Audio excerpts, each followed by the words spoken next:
So we will be talking about some topics related to the 2025 season for respiratory virus. I'd like to go with the head of the team, Mark, so that he can welcome us. Mark?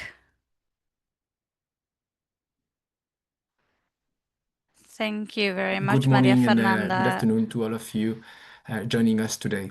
On behalf of the Pan American Health Organization and the Infectious Hazard Management Unit from the Health Emergency Department, I'm pleased to welcome you to this regional webinar where we will analyze the 2025 season of respiratory virus circulation in the Southern Hemisphere of the Americas.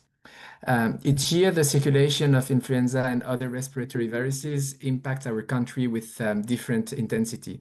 The seasonal patterns of influenza, the concurrent circulation of RSV and SARS-CoV-2, as well as the effectiveness of vaccines administered, all provide important lessons for strengthening our surveillance systems and immunization programs. Now that the peak season in the Southern Hemisphere has passed, this webinar offers a valuable opportunity for us to share experiences, present data, and discuss lessons learned. The insights that we will gain today will be critical not only for countries in the South to consolidate their approaches, but also for those in the Northern Hemisphere to prepare for their upcoming season. In this regard, regional platforms such as SARINET, PAHO and Revelac are essentials to ensure timely data sharing, cross-country learning, and collaborative analysis.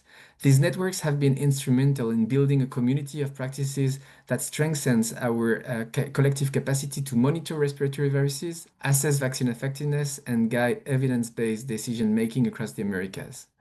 This webinar was actually prepared based on the feedback we received from you all during our last SARINET Revelac regional meeting 3 months ago in Bogota. Over the next 2 hours, we will review key findings on surveillance data at the regional level, but also in some specific countries. We will have some insights from Brazil, Chile, and Uruguay during this past 2025 season. We will have a presentation on the virological characterization of seasonal influenza viruses and its implications for the 2026 Southern Hemisphere vaccine compositions, and that will be like some results from freshly debated discussions in Japan that happened last week. We will have preliminary results from for the influenza vaccine effectiveness from the Southern Hemisphere countries, and Paraguay and Panama will share experiences and the introduction of RSV immunization strategies. We encourage you all to actively participate, share your questions, and learn from colleagues across the region. Thank you for being with us today. And with that, let us begin the program. The floor is yours, Maria Fernanda.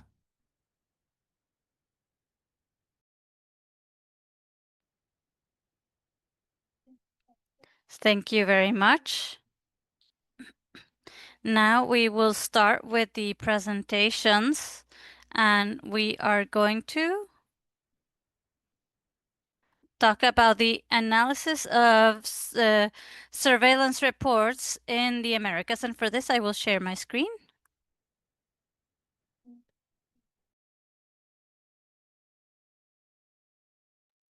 Just a second. And please let me know if you can see my screen. We see it, says Mark. Perfect. Thank you. Okay, well,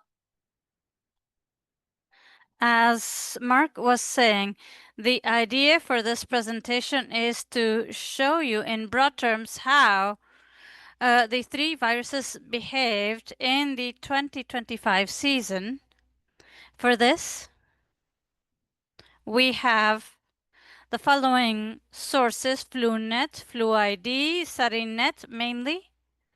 And it is also important to point out that beyond having these reports, we also have Sentinel reports, ERIDAS, and NICs that participate in routine surveillance and send their data week after week to create these reports. The countries that are included in this report are Argentina, Chile, Paraguay, Ecuador, Uruguay, Bolivia, Peru, and Brazil. The term for the analysis is 2023 till week 25 of 2025, and the sources are FluNet and FluID. It is important to consider the countries that have a composition for flu vaccines and what is the composition that they use. And this is also something important that will be later mentioned by Francisco in his presentation. Let's begin with the analysis for the countries that were mentioned in the 2023-2025 period.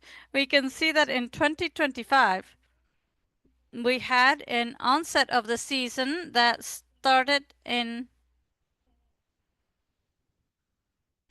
week 12. She's seeing black.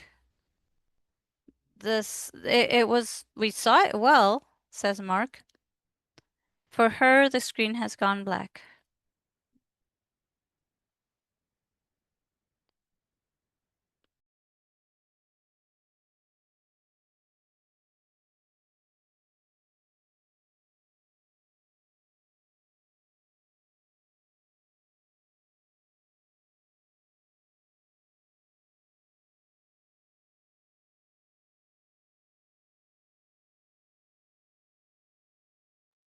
It looks like she's able to show the screen again. Okay, then, as I was saying, starting on week 12 of 2020, we see the onset of influenza, mainly characterized this year by a H1N1 pandemic, unlike what we saw in the previous season, where we see an increase in the first months of the year of mainly a H3N2, which is what we had for that season. The peak weeks for 2025, the peak week is week 20 with a positivity of 19%, unlike what we saw in 2024, where we have the peak a few weeks later with a greater positivity that is 23%. Finally, unlike what we observed last season, we see a more defined curve that is similar to what we saw before the pandemic. And during 2024 has been adjusting, and this year we see a defined classical influenza curve for the season. Regarding transmission, and being more specific, focusing on Brazil and the Southern Cone for 2023 and 2025, we can see the onset of transmission begins in March in Argentina, Brazil, and Paraguay, with a activity peak at the beginning of June. And like Chile, Chile had a earlier onset and an earlier peak by the end of April. Uruguay has onset that is a little later, and the peak is on week 25. Using the PISA methodology, the levels of transmission can be clearly seen here. On week 13, we start seeing countries that are starting to increase viral circulation, observing week 18 as a peak for Chile, and then 22, 23, and 24, which are the peaks for the other countries. Then we see that this curve, or this circulation, drops and levels of transmission drop, and we see a second small peak that is mainly associated to influenza B. But what we're seeing is that aside from influenza B, we're seeing an increase of influenza A, H3N2. And this is what we see in the countries, in Brazil and the Southern Cone. We see significant differences between seasons.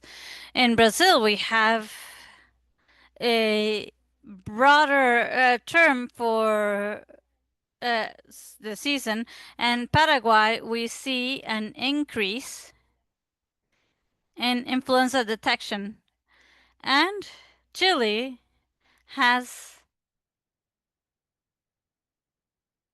a leaner season compared to 2024 and with an earlier onset. For the Andean subregion, where we have countries like Ecuador, Bolivia, and Peru, we can see that here we are getting closer to, well, this is closer to Ecuador and the tropics, and we can see a different curve definition from the southern cone. We have transmission levels at epidemic levels in very early during the year. We are talking about weeks 1 and 2, but we can see that in week 11 we see an increase of circulation in these countries with a concurrent circulation between H3N1 and H1N1 and H3N2, unlike the southern cone that has H3N2 mostly. The peak for these countries was week 19 with positivity of 22.8%. Here we can see that for Peru, where we do observe greater circulation of influenza compared to last year or season. For respiratory syncytial virus, that is one of the main actors this season, we can see that in the analysis period, the onset of the season can be seen earlier compared to last season, 2024, where we see that the circulation and the increase of viral circulation is epidemiological week 5 versus week 9 in 2024. The seasonal peak weeks is also different in 2025. The peak was week 31 with positivity at 29.6% versus week 29 in 2024 with 13.8 positivity. So what we see here is a high level of positivity and high level of detection in the Southern Hemisphere for RSV. When we look at the Brazilian Southern Cone subregion, we can see that this is, and this is mainly being led by Brazil, where at the beginning of the season we have around week 5, and the other countries have a seasonal onset around week 17. The seasonal peaks for all of these countries,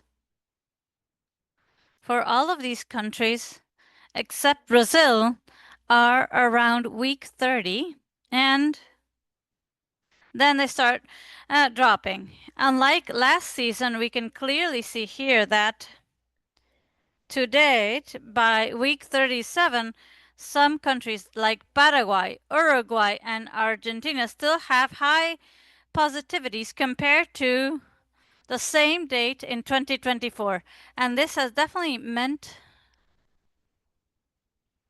that we have some alerts in the countries. For SARS-CoV-2, it's a different story. Here we do not have a defined seasonality, but we can see that detection in the last 3 years has increased at the beginning of the year. And we can see that in 2023, 2024, and 2025, the first weeks of the years show the greatest levels of positivity. For 2025, it was 12.2% in week 2, and in week 5 in 2024, positivity was 38.1%. And therefore, we can say that during 2025, the detection of SARS-CoV-2 has been much lower compared to the previous year. When we see this in the Brazilian Southern Cone subregion, we see similarities amongst countries in terms of low detection, but we have to highlight that by week 32 in general, in all of the sub-regions except for Argentina, the trend is towards an increase in detection of SARS-CoV-2.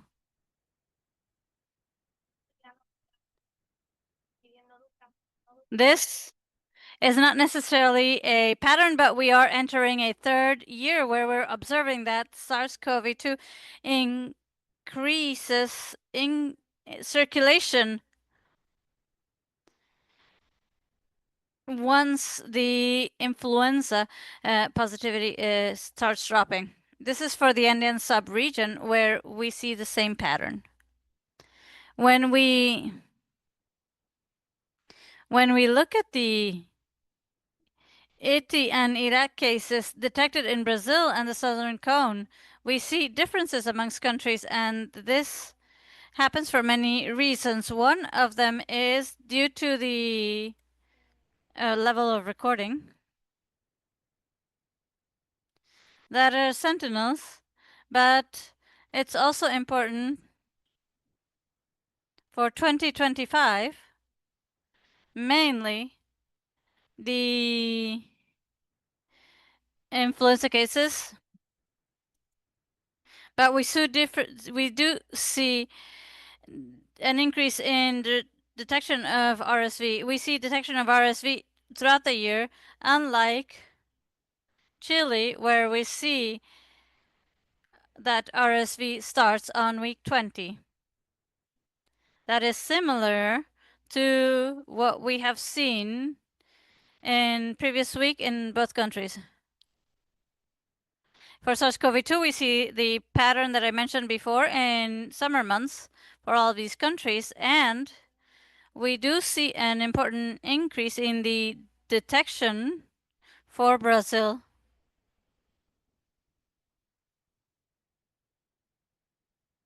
In the case for Iraq, we see that the Brazil and Southern Cones, the seriousness in influenza, we see differences between 2024 and 25. In Brazil, we see an increase in detections of cases compared to 2024. And in Paraguay, we also see an increase in Iraq cases in comparison with 2024, and mainly in these two countries. If we look at the curves of Chile and Uruguay, we see lower detection of these types of cases associated to the classic curves in Uruguay with important detection throughout the 2025 season. And in Chile, there's a similar pattern to the previous season. In Peru, we see similarities in seasonal patterns for CDAC for season 2024-2025, and the same for RSV and influenza. In Iraq for Peru,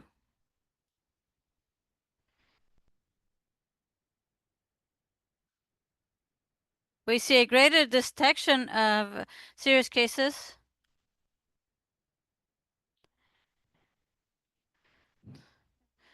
in week 8 and with a peak in week 20.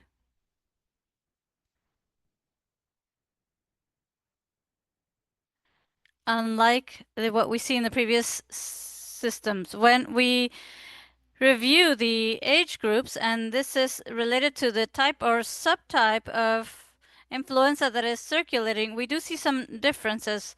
We see that in seasons in Argentina, for this season, for Argentina, Brazil, Peru, Uruguay, we do observe greater detection of cases in the 13 to 17 age group, and for Paraguay, we see the same. But, for example, in Chile, we can see similar pattern in age groups for sentinel surveillance of ARI. For Ecuador, we see a light increase in that age group of 13 to 17, and for Bolivia, we do not see many differences in detection patterns by age group for sentinel surveillance for ARI. We must mention that the beginning of the season for influenza in the Southern Hemisphere was in mid-March, with a seasonal peak on week 20 with positivity at 19% compared to 2024, where the season started a few weeks earlier with greater circulation compared to 2025. The seasonal peak in 2024 was higher compared to year 20. We have a predominant subtype H1N1, unlike H3N2, which was what was detected in 2024. The circulation of RSV was presented itself at a greater scale compared to the previous season. The greatest frequency of ARI cases for all respiratory viruses observed in Uruguay, Brazil, Paraguay, and Peru in comparison with the previous season. Well, we see a greater detection of ARI cases. We also have a greater detection in the age group of 13 to 12 and 0 to 12 in Paraguay and Peru. Chile, Brazil, Paraguay, and Peru presented greater detection of ARI cases associated to the respiratory syncytial virus compared to the previous season. And lastly, SARS-CoV-2 stayed at low and stable levels during the whole winter season of 2025 in the countries of the Southern Hemisphere. A few weeks ago, we see an increase, but it's still not at any significant levels. This is important. It is important to have the information that we were mentioning that is received through the Sentinel networks and all the information that is provided by the NICs so that we are able to share this data so that we can give guidance to the countries for public health actions, and not just the countries individually, but also understanding them in a regional context where in the Southern Hemisphere we see that the countries follow similar patterns. I also wanted to say that soon we will get technical guides for routine surveillance, integrated routine surveillance, and that we will have recommendations in sample taking. That is all for us. All of the reports are there, and all of the information is present in the dashboards that are available in the link on this slide, and you can also find them in the weekly epidemiological bulletin that is sent through the links that I have here. That is all for me. Thank you very much. I don't know if there are any questions.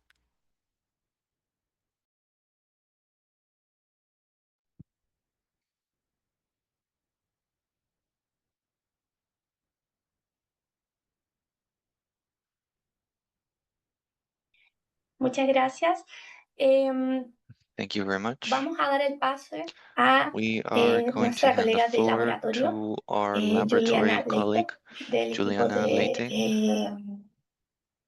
de vigilancia de virus from respiratorio. Te doy the el pase, Respiratory Juliana. Virus Surveillance Team. Graças, Fernanda. Equipe de resposta de laboratório a cada unidade de ameaças infecciosas do Departamento de Emergências.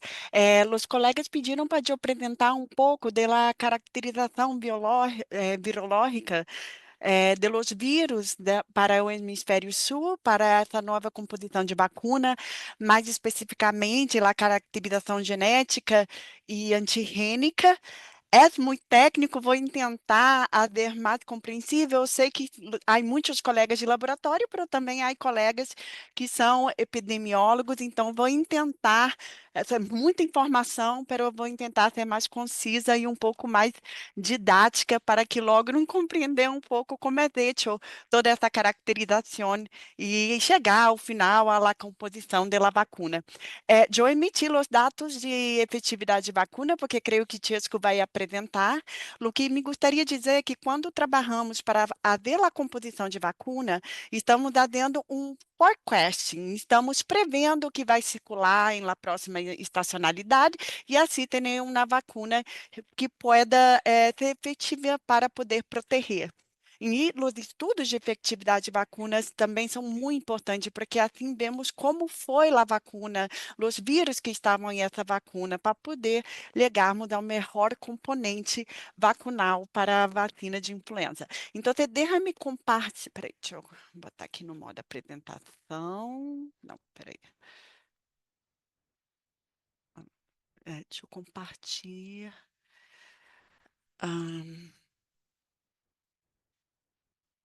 Minha pantalla. Não sei se logram ver minha pantalla. Vou pôr em modo apresentação. Sí se ve, Julie. Vê a hora? Sí, Ok, super. Então, seguimos. Uh, so I'm going to speak in English and the slides are in Spanish. So just to share a little bit, I think all of you already know, the laboratory is a transversal component. It's the basis of all the surveillance system. We need to have good clinical laboratory diagnostics. Let me put here my chat here in Team is popping out because they're sending a lot of message. Let me block it here. Okay, just one moment. I think now, colleagues, please don't send so many messages because it's popping up here. The laboratory has this transversal role inside the surveillance system, and we need to have reliables and good detections so we can respond and know which agent is causing the respiratory case. So here in the next slide, we will see that for influenza viruses, we can have two main pillars for surveillance. So it can be the routine surveillance or it can be for unusual events. And it's this one that we're going to focus today, the routine surveillance, because these minor changes leads to the mutation on this virus leads to the antigenic drift. And that's why we have to update the vaccine composition each season. So when we go inside this, just to share a little bit more, we have a lot of infographics on this. This is available on our webpage as well as resource, this one and for the zoonotic one as well, just to share these minor changes that lead to antigenic drift and the viruses. And of course, we all SARINET, all the National Influenza Centers, the Collaborator Center, we're all part of the WHO Global Influenza Surveillance and Response System. That is the global network. It would be like the laboratory network for surveilling virus influenza. So this system is the one that does all the monitoring of the virus evolution, the recommendations for the vaccine composition, laboratory diagnostics, risk assessment, of course, also will serve as a global alert mechanism in case of emergence of an influenza virus with pandemic potential. So just to share a little bit more, we have 151 national influenza centers, 7 collaborator centers, the essential regulatory laboratories that are the laboratory that retains the vaccine candidate viruses, and of course the laboratories for H5. And here in the map, you can see the wild world distribution because we need to have representative samples from all over the world in order to have the best forecasting for the best component of the vaccine composition. So to share here a little bit more on the vaccine, of course, we're looking here at the period from February to September, the 6-month period. Each vaccine composition goes by 6 months period. And we will see here on orange the number of influenza samples that were processed by the network, by GIS network. So it's similar, quite the similar of previous years. And of course, here when we see the cumulative number, it also matches as the similar years. So we had a good number of samples being processed for the vaccine composition meeting last week. Did it just share the coverage? So where the samples came from? So we have a good representativity from the whole, from wild words, from the whole globe. So it was covering mainly most of the countries. When we go to the global circulation of influenza viruses, this graphic is since 2022, we will see that for the period that we analyzed, there was a high detection, there was a higher number of detection of influenza viruses compared to the previous years. And this reflects also for hemisphere north, for the northern hemisphere and also for the southern hemisphere, where the majority of the case were influenza A, H1N1 pandemic. So when we go deeply, and now I'm going to enter more specifically into each one of these viruses, when we enter in the influenza A H1N1 pandemic, we will see here the phylogenetic tree because the characterization is based on the genetic information and the antigenic information. So for the ones that are not used with this figure, here we have the map. Each country or each region has a color that is represented here. So each line here would be a sequence that will be colored according to the geographic region it came from, the sample. So here we have the dispersion on the detection on time and by region, and this the phylogenetic analysis. So when we look to this phylogenetic tree, we will see that the virus detected mainly in this period. So we have to come here more to the right into 2025. We will see that most of the viruses, they belong to this clade T1, 5A, 2A, and more specifically here, if you look here, the subclade, you will see the 5A, 2A, 1. This subclade 5A, 2A, it was it had diversified. So you will see here a lot of C subclades.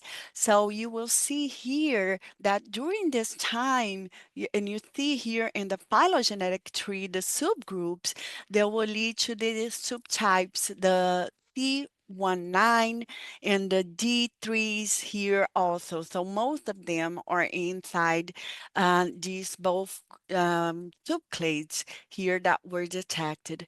And we can see this on this other analysis that is the frequency of the subclades. When you look over the time, we will see this change in the frequency of each of these clades. So they are changing mainly to the 331. And indeed, what we see is that the subclade 5A, let me see here, very good. The 5A2A1 is more specifically the D31. It has been predominant, and it's the other ones are being replaced by this one. And we can see here in the geographic plot of these sequences, subclades the subclades of these sequences that were generated widely. So entering more specifically on the antigenic analysis, these are analyses done for HA analysis that were done by the collaborator centers, so we can detect if the virus circulating or low reactor or high reactor to the ferret antisera that are raised against the vaccine's component.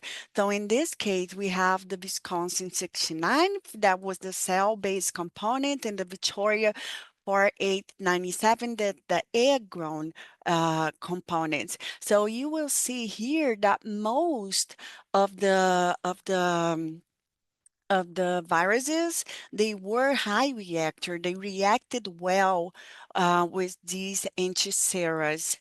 However, when we go and analyze the new viruses that are being detected in this new period from February to September, we will see here that this most recent isolates, the D31, they have, when they are here, for example, D31, when we compare with the C19, C19, C193, the 5A2A, we will see there is a reduction in the reaction, and so there is a drop on the reaction with with these viruses, new new isolates that are being detected.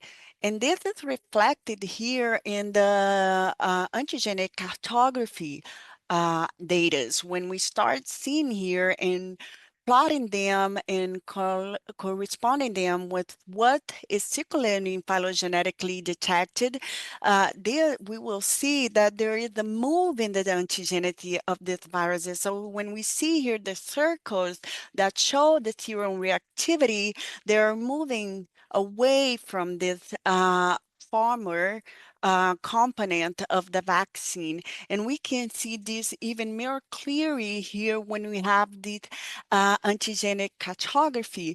So what we see here in this map is the representation of each viruses. So each of these points here shows the viruses and the reactivity of these viruses with the ones that are circulating. So these large viruses are the one that represents the vaccines composition strains, né? And they will be the ones that are going to be analyzed here in the map against the new viruses that are being detected. So the colors here will be according to each subclade that is being detected, each genetic group. So this is the way, well, very didactically showing how we analyze these maps. So here in blue, we will have the C19, and in the darker blue here, for example, we have the D and the D31. So we can see here that they start to move from these viruses. We're having an antigenic shift. And when this bigger circle here that we have is with the coverage of the serum, the antigenic serum for the vaccine composition. So we see that the viruses are moving out of the circles, and especially here is something that is being reproduced not only from the CC in London or Atlanta, but the other ones has also been detecting these patterns as well.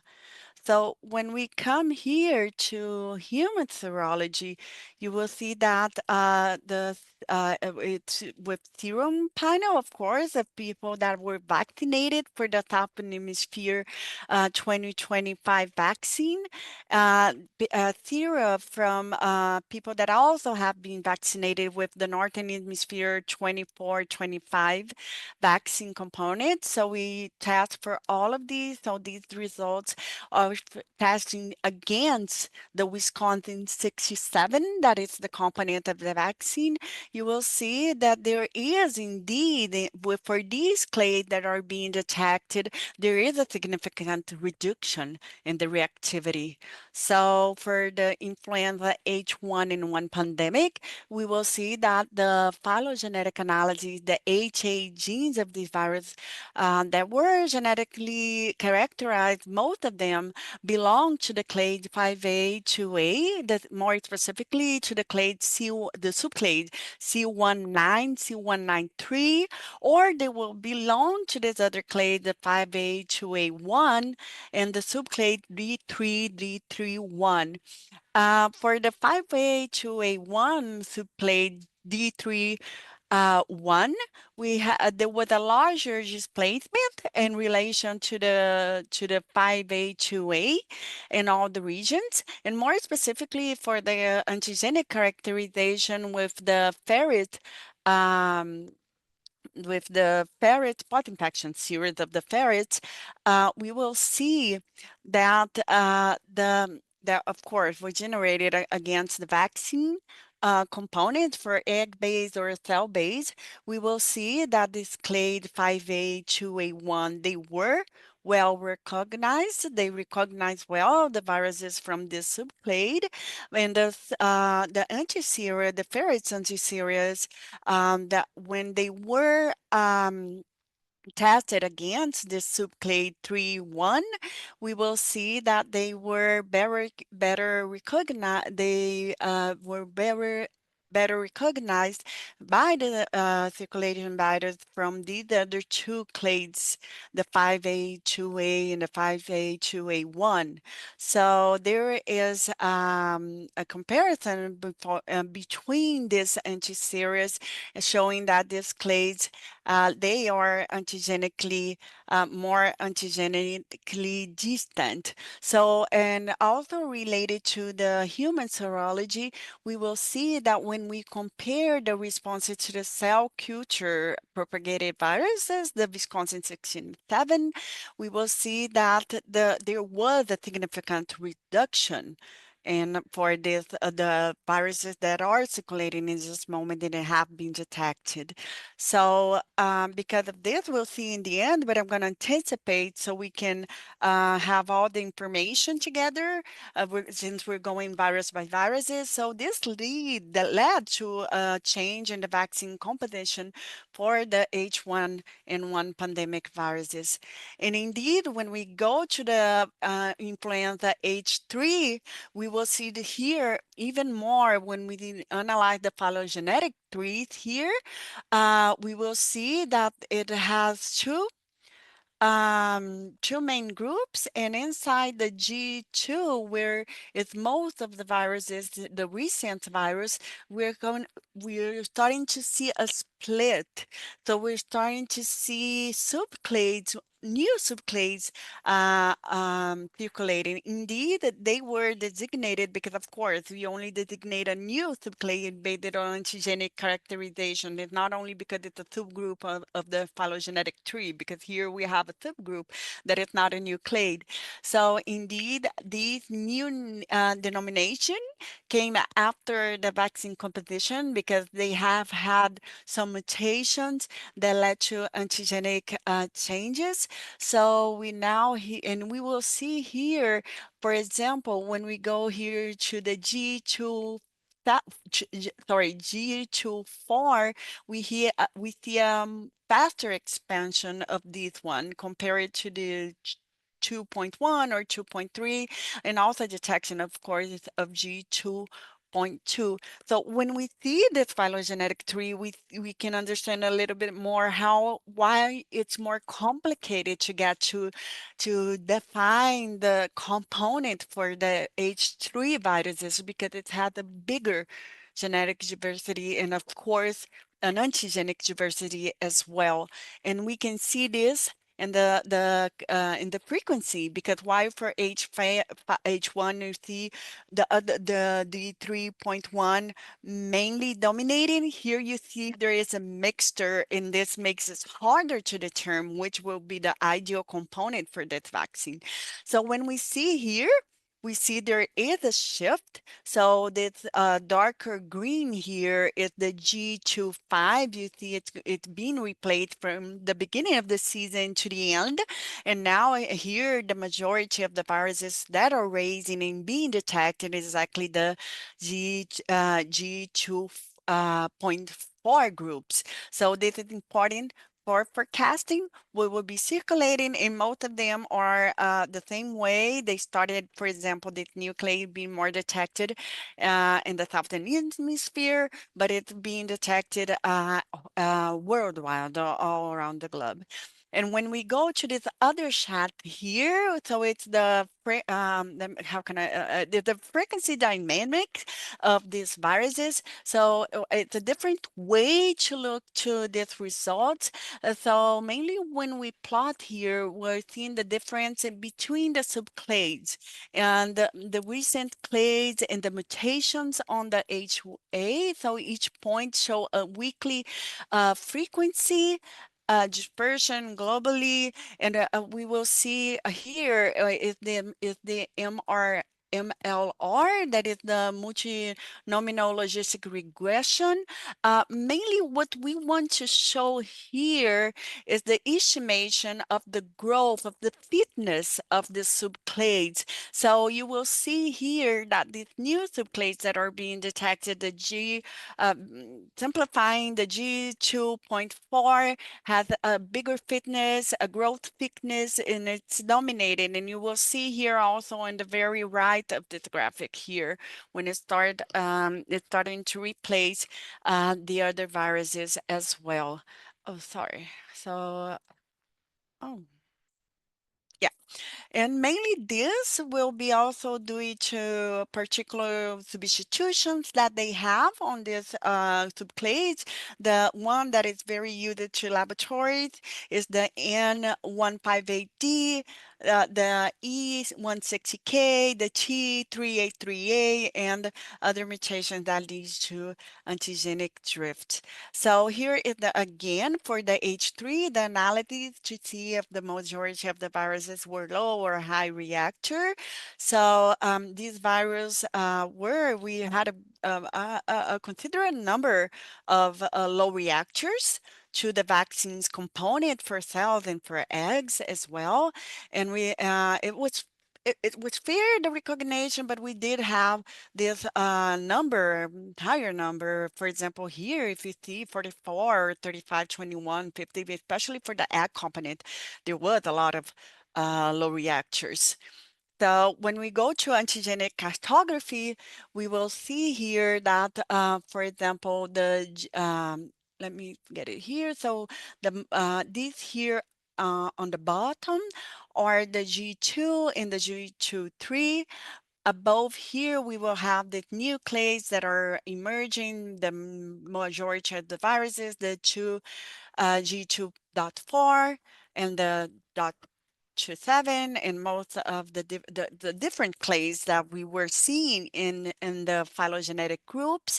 And when we start to analyze with the vaccines, we will see, and here is the arrow to show it better, you will see that there is like two distinct move antigenic drift. So one is changing for this side and the other from this side, moving away from the vaccines. And these are the mutations that the amino acid substitution, the amino acid substitution that are leading to this antigenic drift in these vaccines, in these viruses. And when put over the serum, the anti-serum information, we will see, I'm going to simplify all this information, go directly to the red one, that is the vaccine component. You will see that there are some viruses that are emergent outside of what we could say the zone of coverage of these vaccines for both genetic subclades.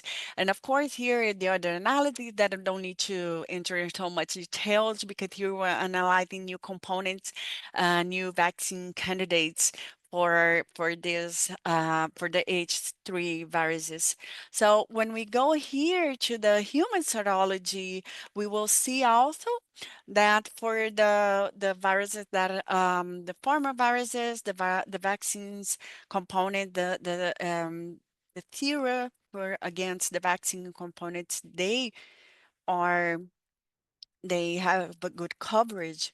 But when we start looking further here to the right, we can see the cross-reactivity against the J2, 3, J2, 5, the new ones that are being detected, they start to drop. So the new ones that are being detected, they are not well, this is of course human serology, the serum of the patients that had been vaccinated, it doesn't cover. And this for me, it's a very beautiful picture because sometimes I know here we do all understand, but sometimes, and Chesco, he might elaborate more on this, of course, because he's from the immunization program. There has been a drop on influenza vaccine coverage. And people think that because you had the vaccine 1 year ago, you're still protected. And for me, this type of assay are wonderful, beautiful to show it. If not, the virus is changing and you won't be protected. You need to take the vaccine, have a new vaccination each year. So for the H3 and 2, the influenza AH3 and 2, the vast majority of the viruses, they belong to this clade 2A2, 3A1 that has diversified into the subclades J1 to J4, 6. These viruses, they express these amino acid substitutions, and they have predominated globally. And because of this constant and ongoing evolution of the hemagglutinin genes of the G2 viruses, there was the need of the creation of the nomination of these new subclades so we could track, follow the virus evolution, the virus expressing the H5, just this is more technical detail, but just to show the substitutions worldwide, and these, of course, there's the substitutions are leading to a drop in the reactivity to the formal vaccine component.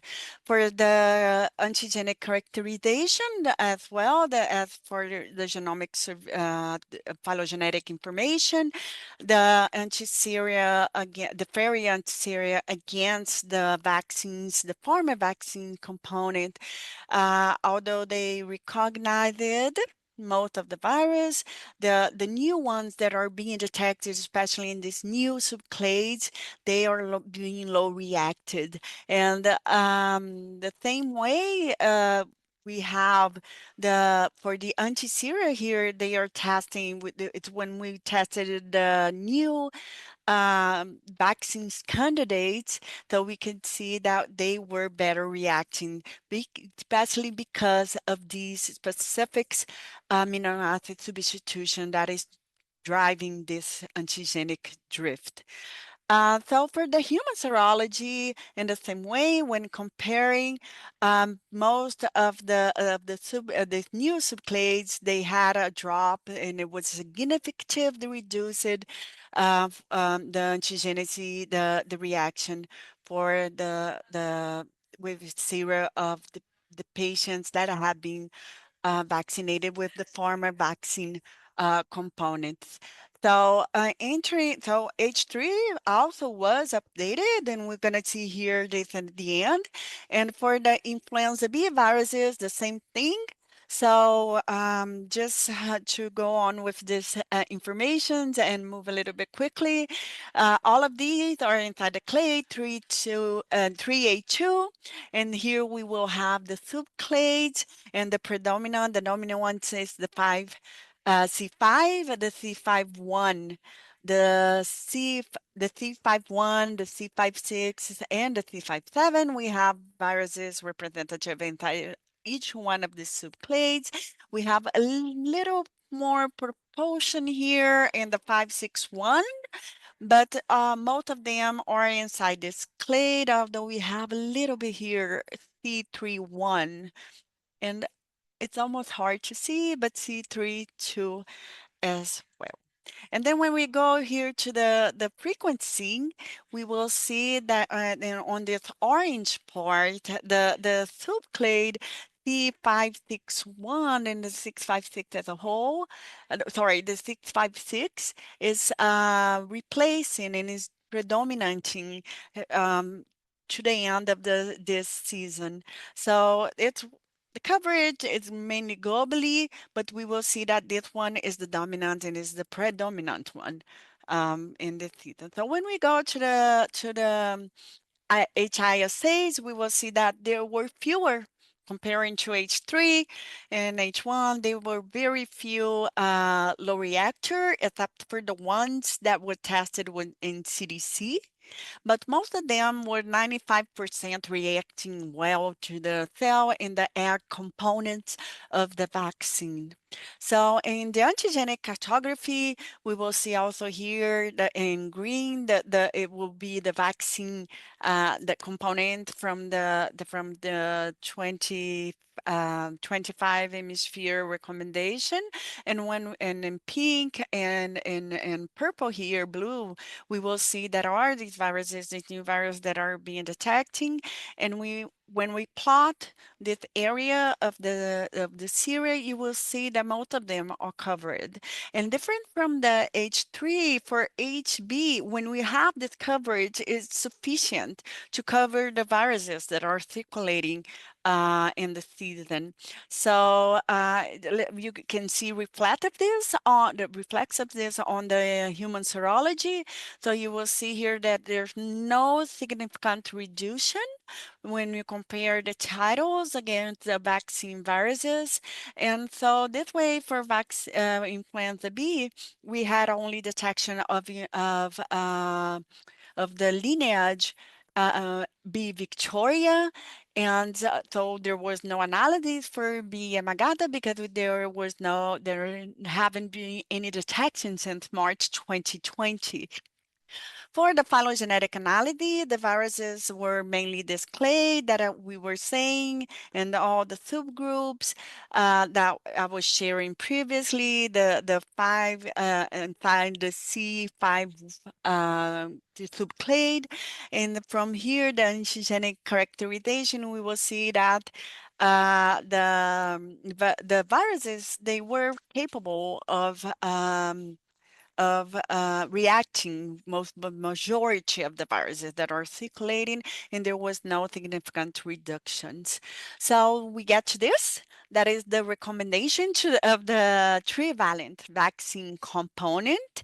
So it was indeed updated the H1N1 pandemic component, the H3, H2 component as well. For the influenza B, there was no update. And something that is important to highlight here, that from this vaccine composition, and now on, there will not be any update on the recommendation of influenza B Yamagata, because this virus haven't been detected. The recommendation is to transit and to change to trivalent all the countries that still use quadrivalent because of the risk of using a virus that is not circulating anymore. So there won't be, if you edited the QR code to the official document that was generated during the meeting, and you will see there that there won't be any recommendation anymore for influenza B Yamagata. So this is it, and I really want to thank all countries, territories, the National Influenza Center, the National Public Health Laboratories, because at the end, all of this is a work that it can't be done alone.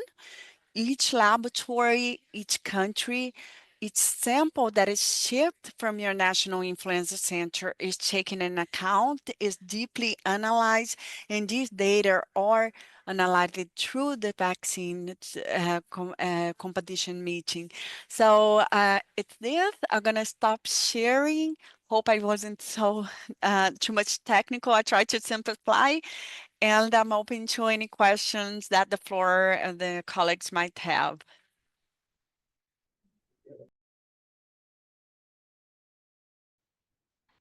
Thank you very much, Juliana. Great presentation with a lot of new insights. We are going to leave the questions towards the end of the session.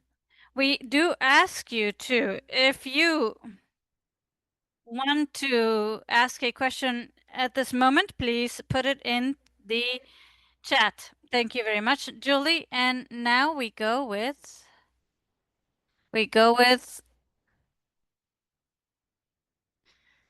presentations from the countries, the country situation. We will start with Brazil. Marcelo Gomes joins us from the epidemiological team of Brazil. Marcelo, good afternoon. Are you going to share something? We are not hearing you, Marcelo.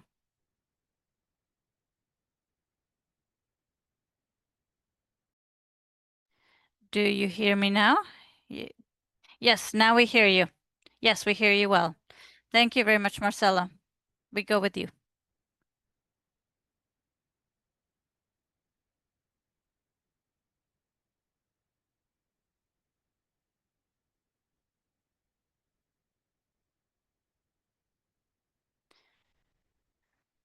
I have a short objective presentation, and I'm going to talk about the details of the epidemiological scenario this year in Brazil for respiratory viruses based on the ARI surveillance mainly.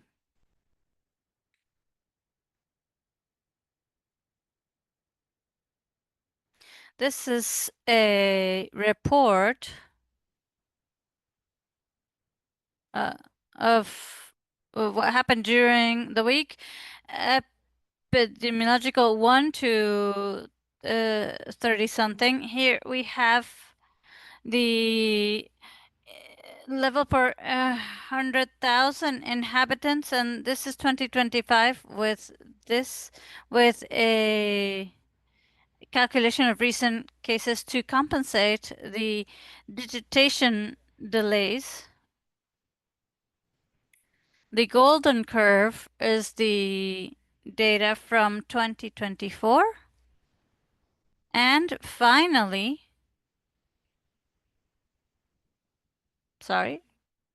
in blue, light blue, we have the 2023 data.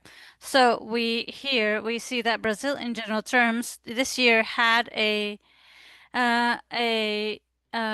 much larger peak of ARI than what we have seen in the other years, and this can be seen in all age ranges that we monitor.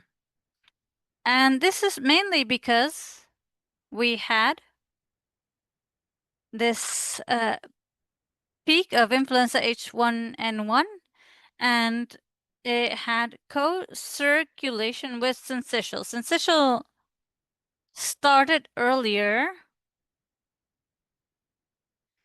It had and to this, influenza A was added, and we can see this in more advanced ages where we don't have a clear manifestation of syncytial. Here we can see that between past week 14, more or less, we see a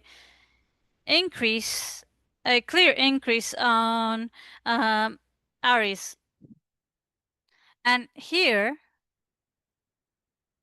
a few months ago, we started to apply the testing methods that are stratified by the viruses that are of interest. This is the influenza A, and that is much bigger than compared to the last few years. We also have RSV and SARS-CoV-2 that now, in the last few months, we saw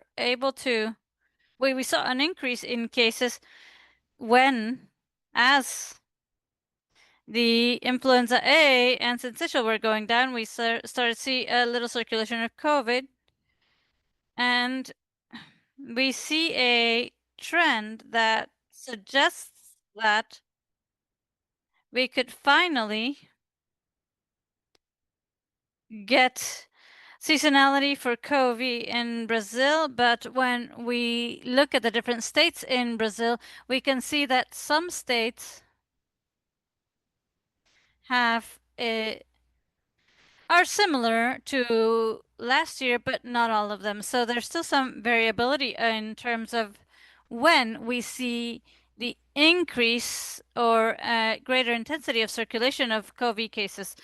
But it's losing strength. It's starting to change the trend.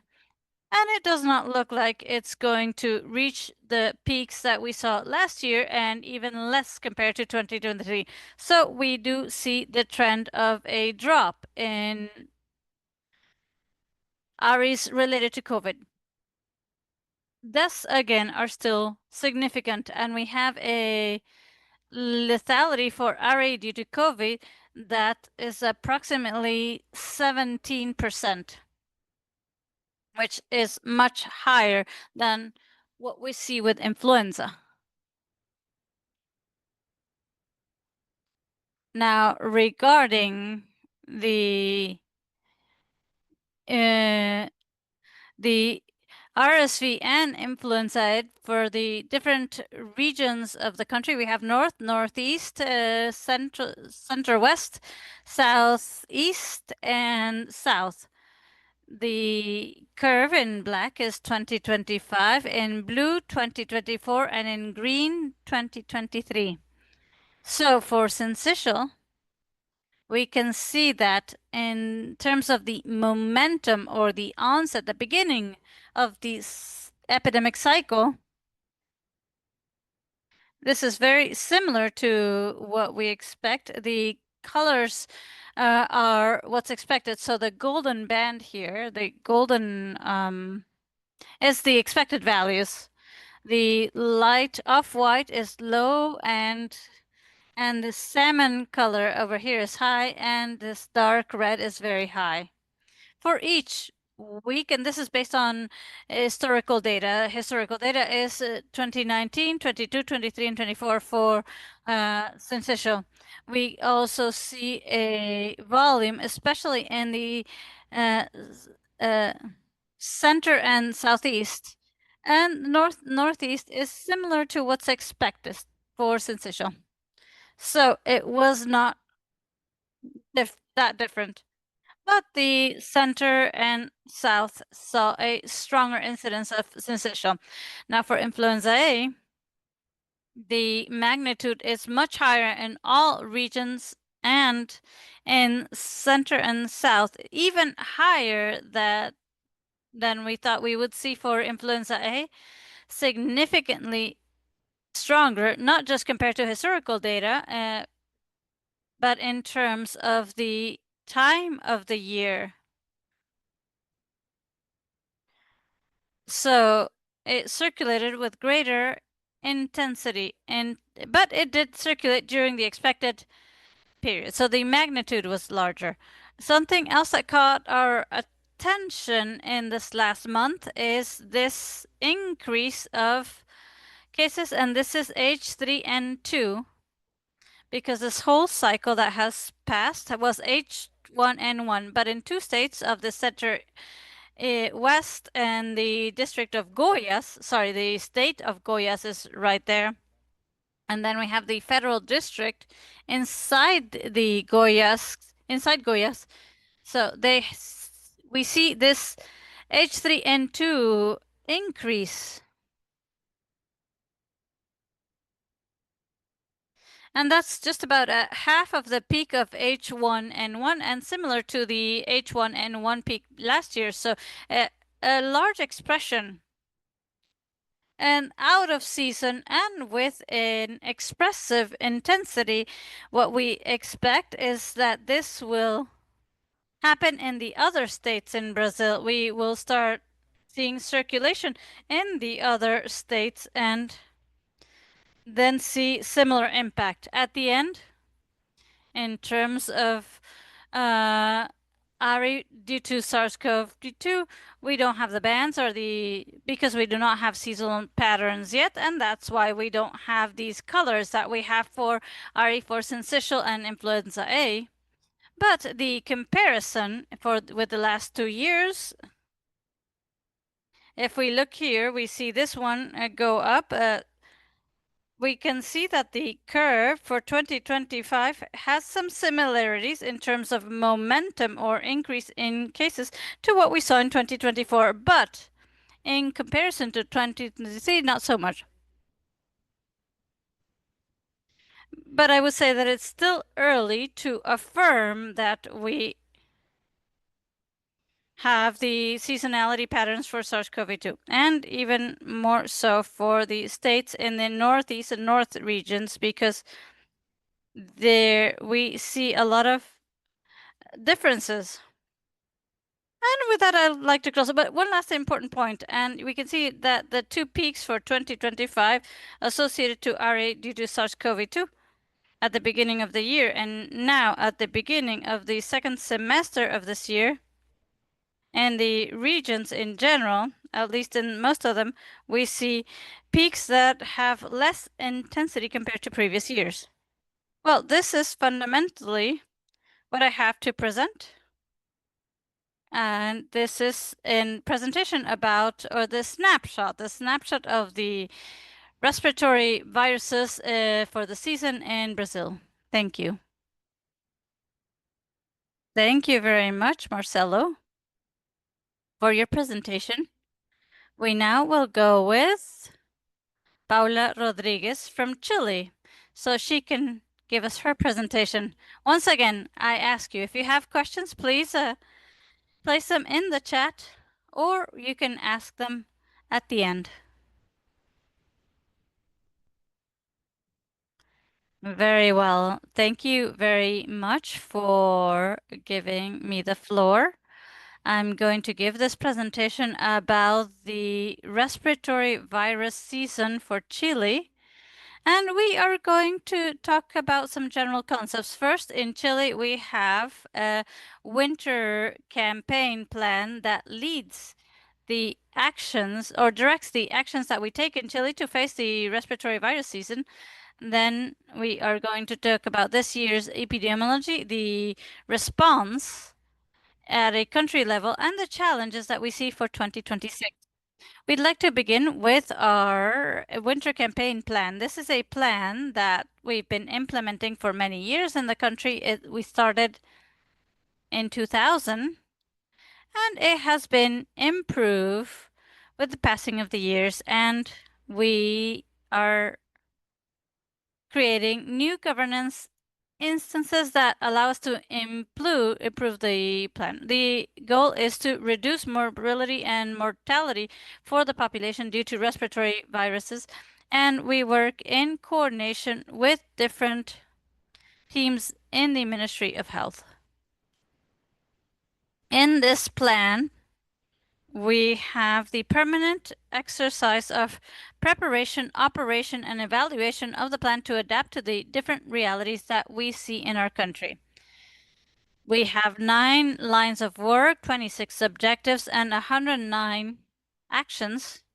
All of these are based on different alert and control measures, 3 belonging to the health network, and 3 have an epidemiological component. In Chile, in the 2020-25 season, we saw 2 respiratory outbreaks. The first one was associated to influenza A, and the second one that is still ongoing with RSV, affecting mainly smaller children. If we look specifically at RSV, we can see that in 2023, we saw a considerable increase in cases, but by 2024, by using monoclonal antibodies, we were able to reduce the number of cases. And for 2025, we had a season that was relatively similar to 2024. This also had some other agents, such as winter break for school children. That means a reduction of circulation of the virus, specifically when the but just as the circulation of this virus was increasing, and this led to a delay for the peak of this virus. As I was saying, if we look specifically at the children that are being immunized by the monoclonal antibody, we can compare the reduction of hospitalizations for children under the age of 1 by using this monoclonal antibody compared to the previous years. If we talk specifically about influenza this season, as had been mentioned in the previous presentations, we were characterized by the main finding of H1N1 09, mainly in older adults affected by this virus. The ministerial plan that we have in our country includes epidemiological thresholds, and one of these are the levels of activities used with the PISA methodology from the World Health Organization that was adapted to the Chilean reality. Here we can see the transmission indicators for influenza, and we separate these into age groups at risk so that we can look at hospitalizations. And we can see here the evolution of the epidemiological curve and the level of activity of the virus. But we don't just stay at influenza. We also adapt this methodology for RSV, and we divide it into age groups under 1 year of age, ages 1 to 4, that also can present serious conditions, and then older adults above 65, because we wanted to see how it behaved.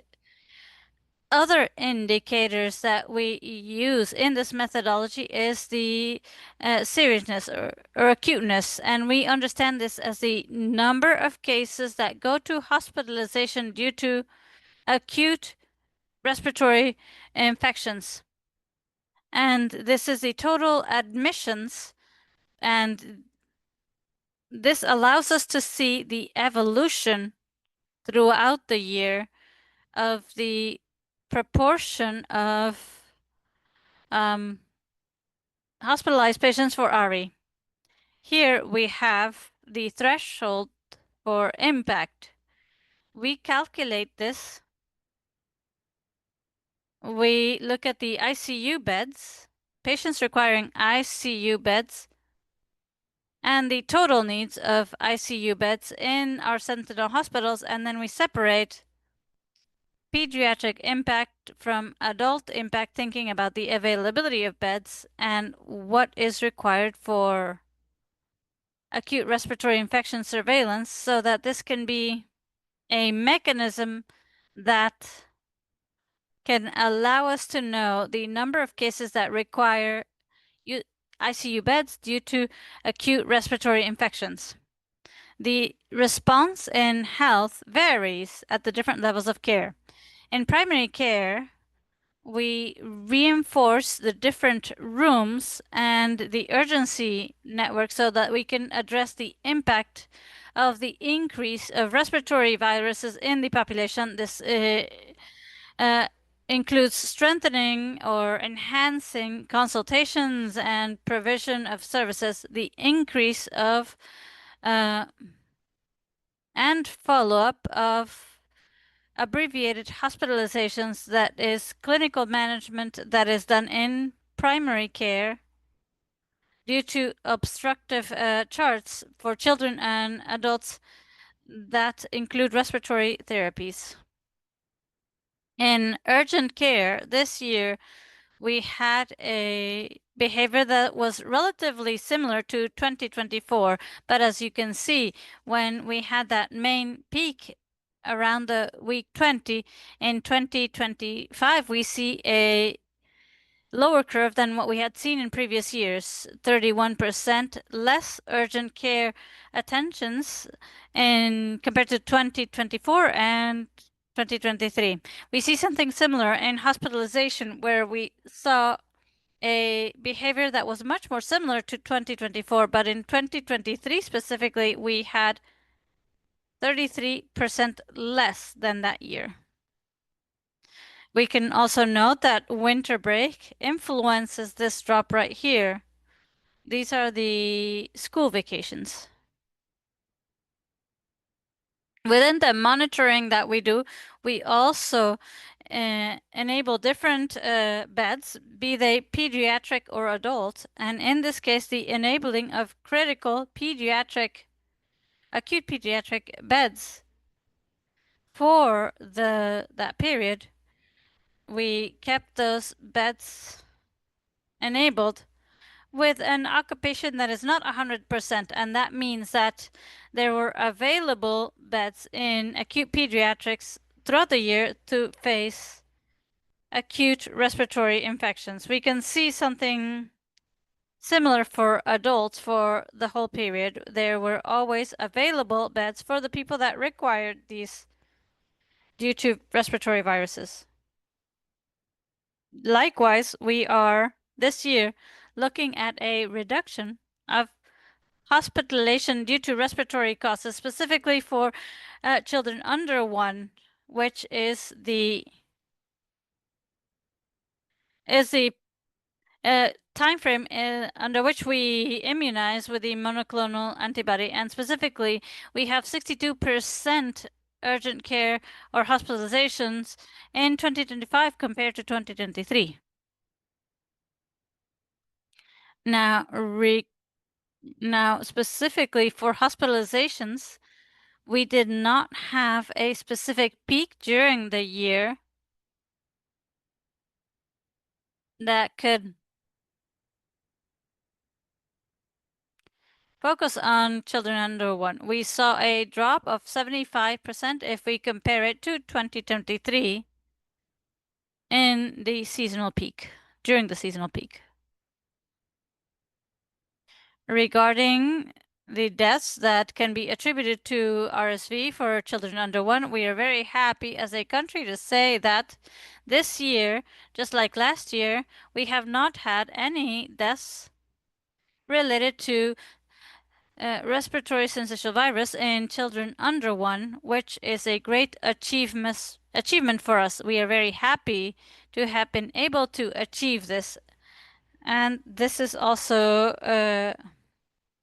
this was after the implementation of the immunization through the monoclonal antibody.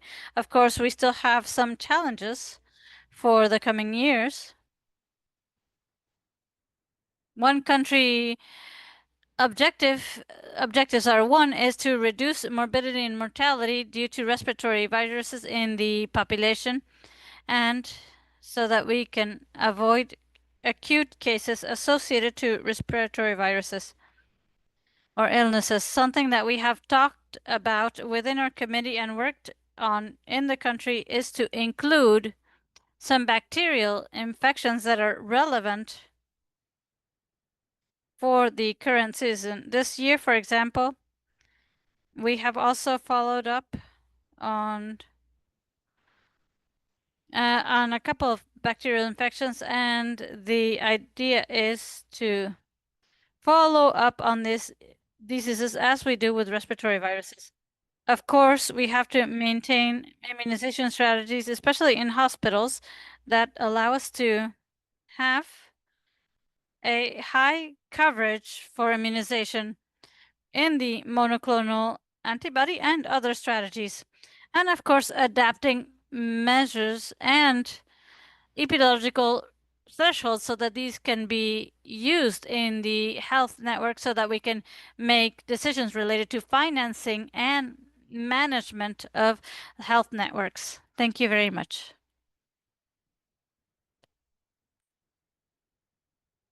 Thank you very much, Paula, for your presentation. It was rather complete, and now we will go with Natalia, a professional from a NIC in Uruguay. Natalia, the floor is yours.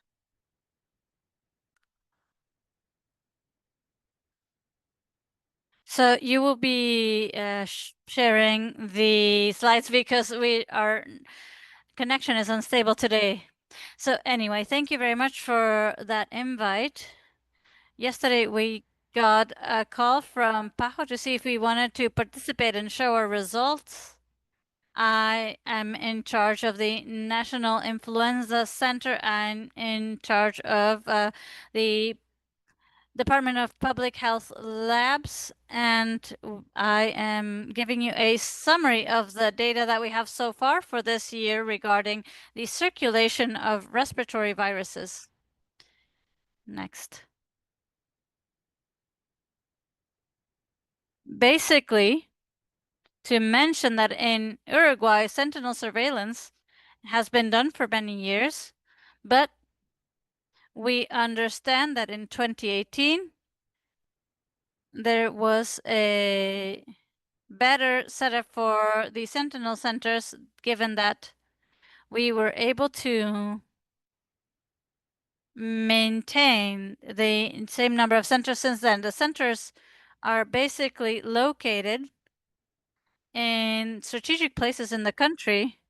In the coast, border with Argentina, Paysandú and Soriano, and in the border with Brazil, we have them in the departments of Rocha and Maldonado. We also have them in the poultry area, that is Canelones. We have 2 sentinel centers in that area, and in Montevideo, we have the biggest children's hospital in the country and some other labs that are public and private.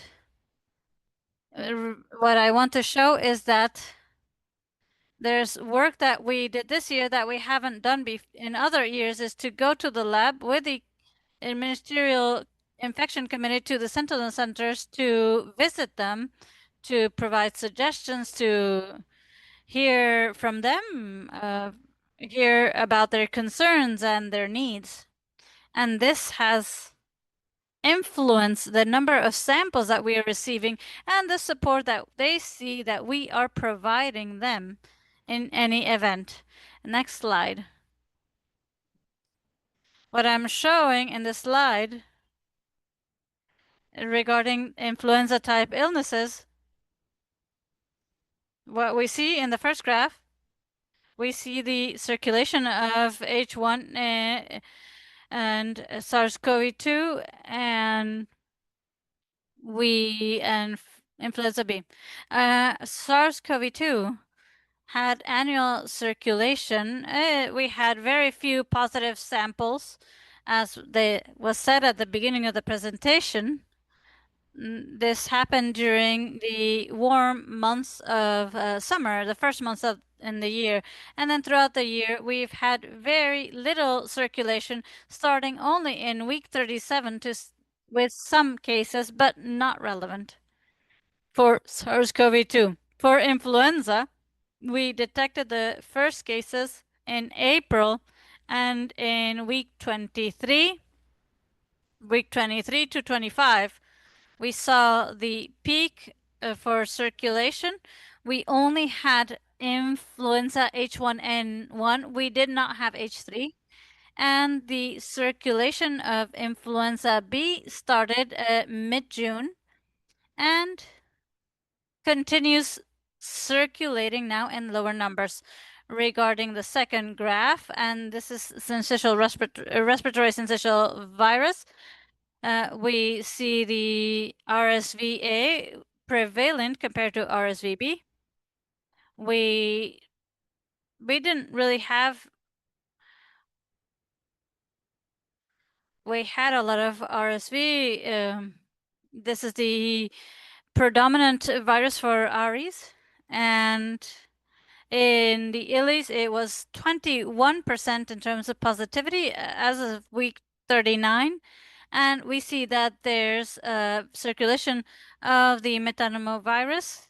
And then we do the typification of other respiratory viruses, the parainfluenzas, adenovirus, rhinovirus, and enteroviruses.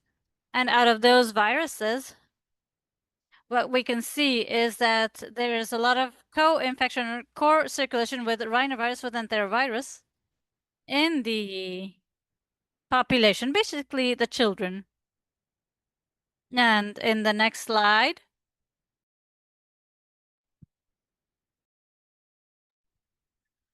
Here we see IRAG surveillance comparing to what happened with influenza or influenza type disease. Well, flu A in this case, there's 9% positivity from samples obtained from this kind of surveillance, which is less than for flu type disease. We also see that the peak of flu happens between weeks of 23 to 26. Co-circulation of flu B also that began somewhat later than with outpatient cases, and we still have one case or another showing up. And then for SARS-CoV-2, we see that there's an increase in circulation in the last 2 weeks. Basically, the few cases for SARS-CoV-2 that we have are in people over 65 years of age. Now, in the case of flu B that I forgot to mention, circulation, we see that age ranges where the virus most circulates is in smaller children and young adults, comparing to flu A, where most of the diagnosed samples match people greater than 65 years of age and less than 4.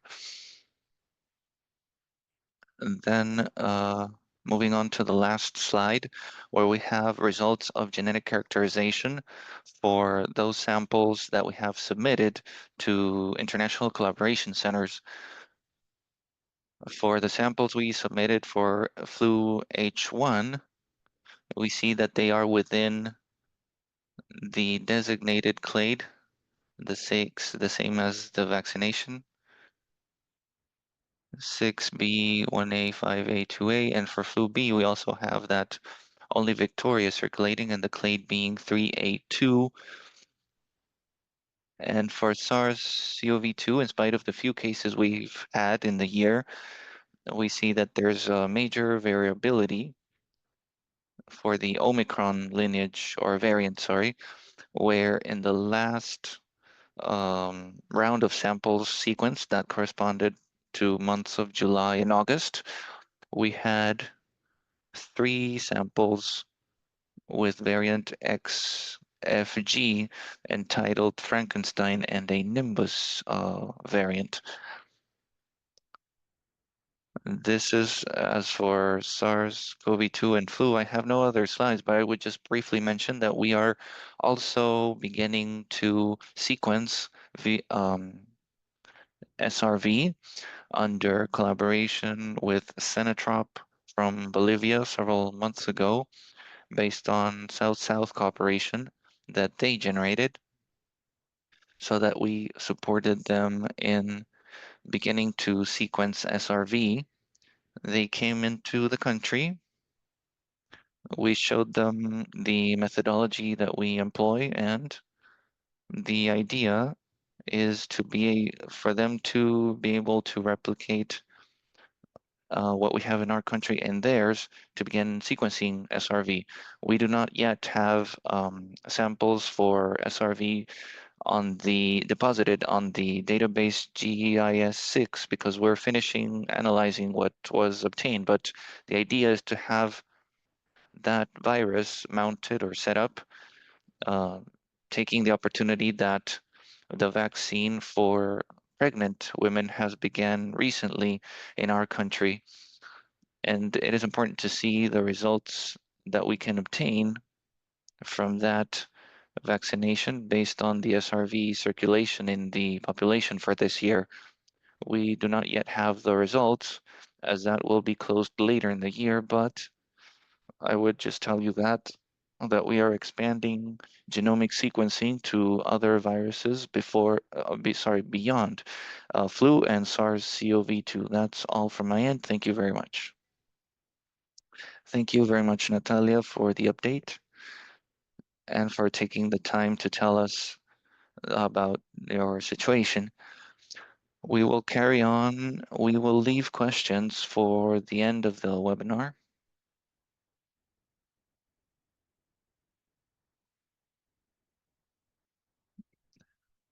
And we will now move on to preliminary results for the effectiveness of the flu vaccine for the season 2025 in the Southern Hemisphere and vaccine composition for season 2025-26 with Francisco Nogueira. Thank you, Fernanda, and greetings to everyone.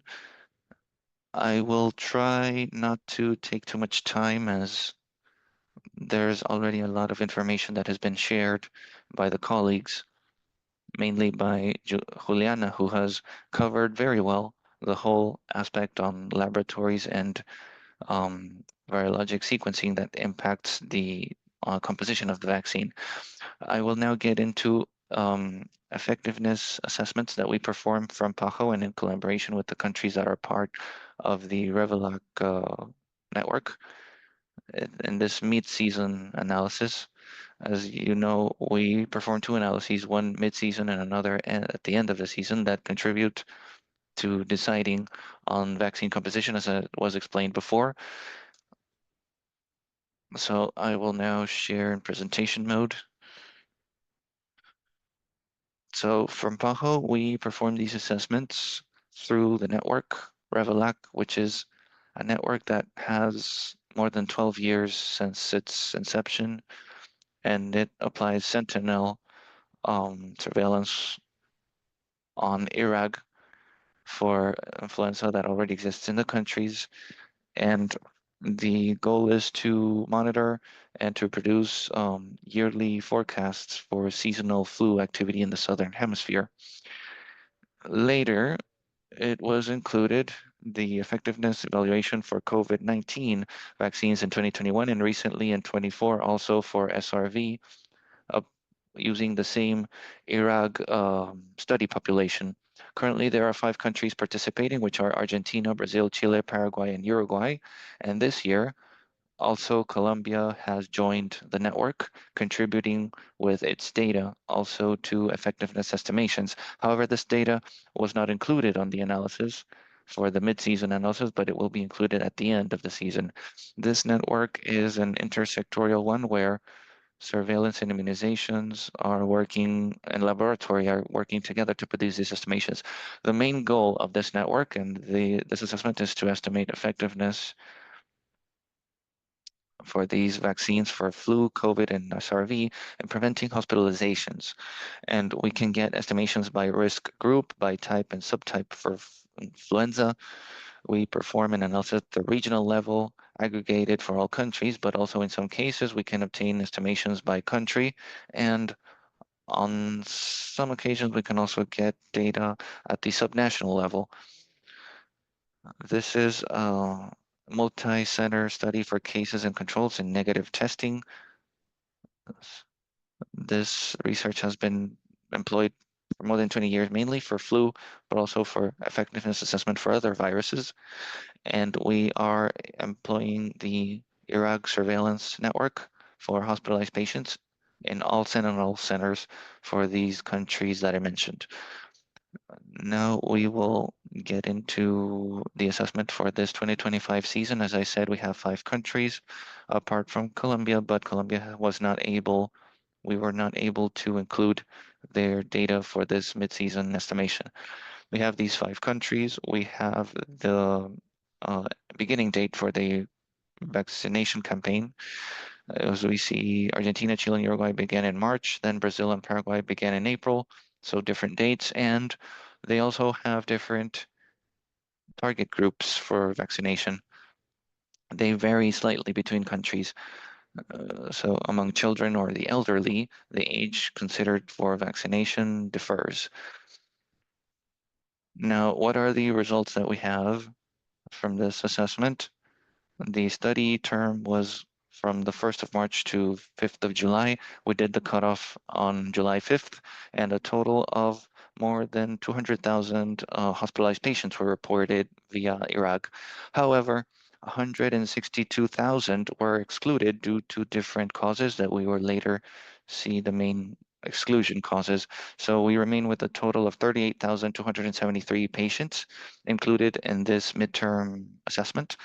In the lower table, we can see that out of the 100,000, almost 75% of all these patients were excluded due to there was incomplete data on laboratory results for VRS,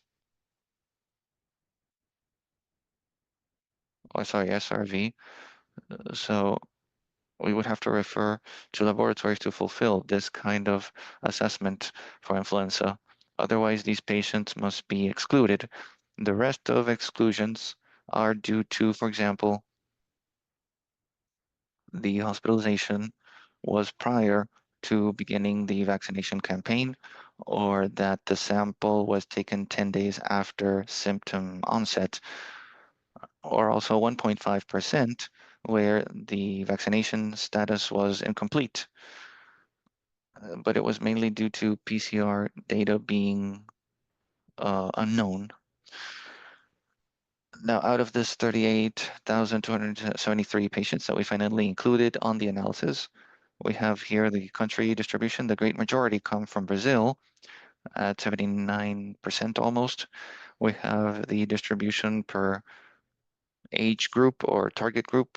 We have that 40% are children, 16% are comorbidity patients, 31% being an elderly, and 12.4% being healthy adults. Regarding positivity, we have that 41% of total patients included. 41% gave positive to flu. These would be our cases, and influenza negative, we have 21,588, which would be our controls for this assessment. Now, regarding those positive for flu, most were H1N1, as has well been stated that the season has been predominantly for subtype H1N1, though we also have circulation of H3N2 and also a small percentage of flu B.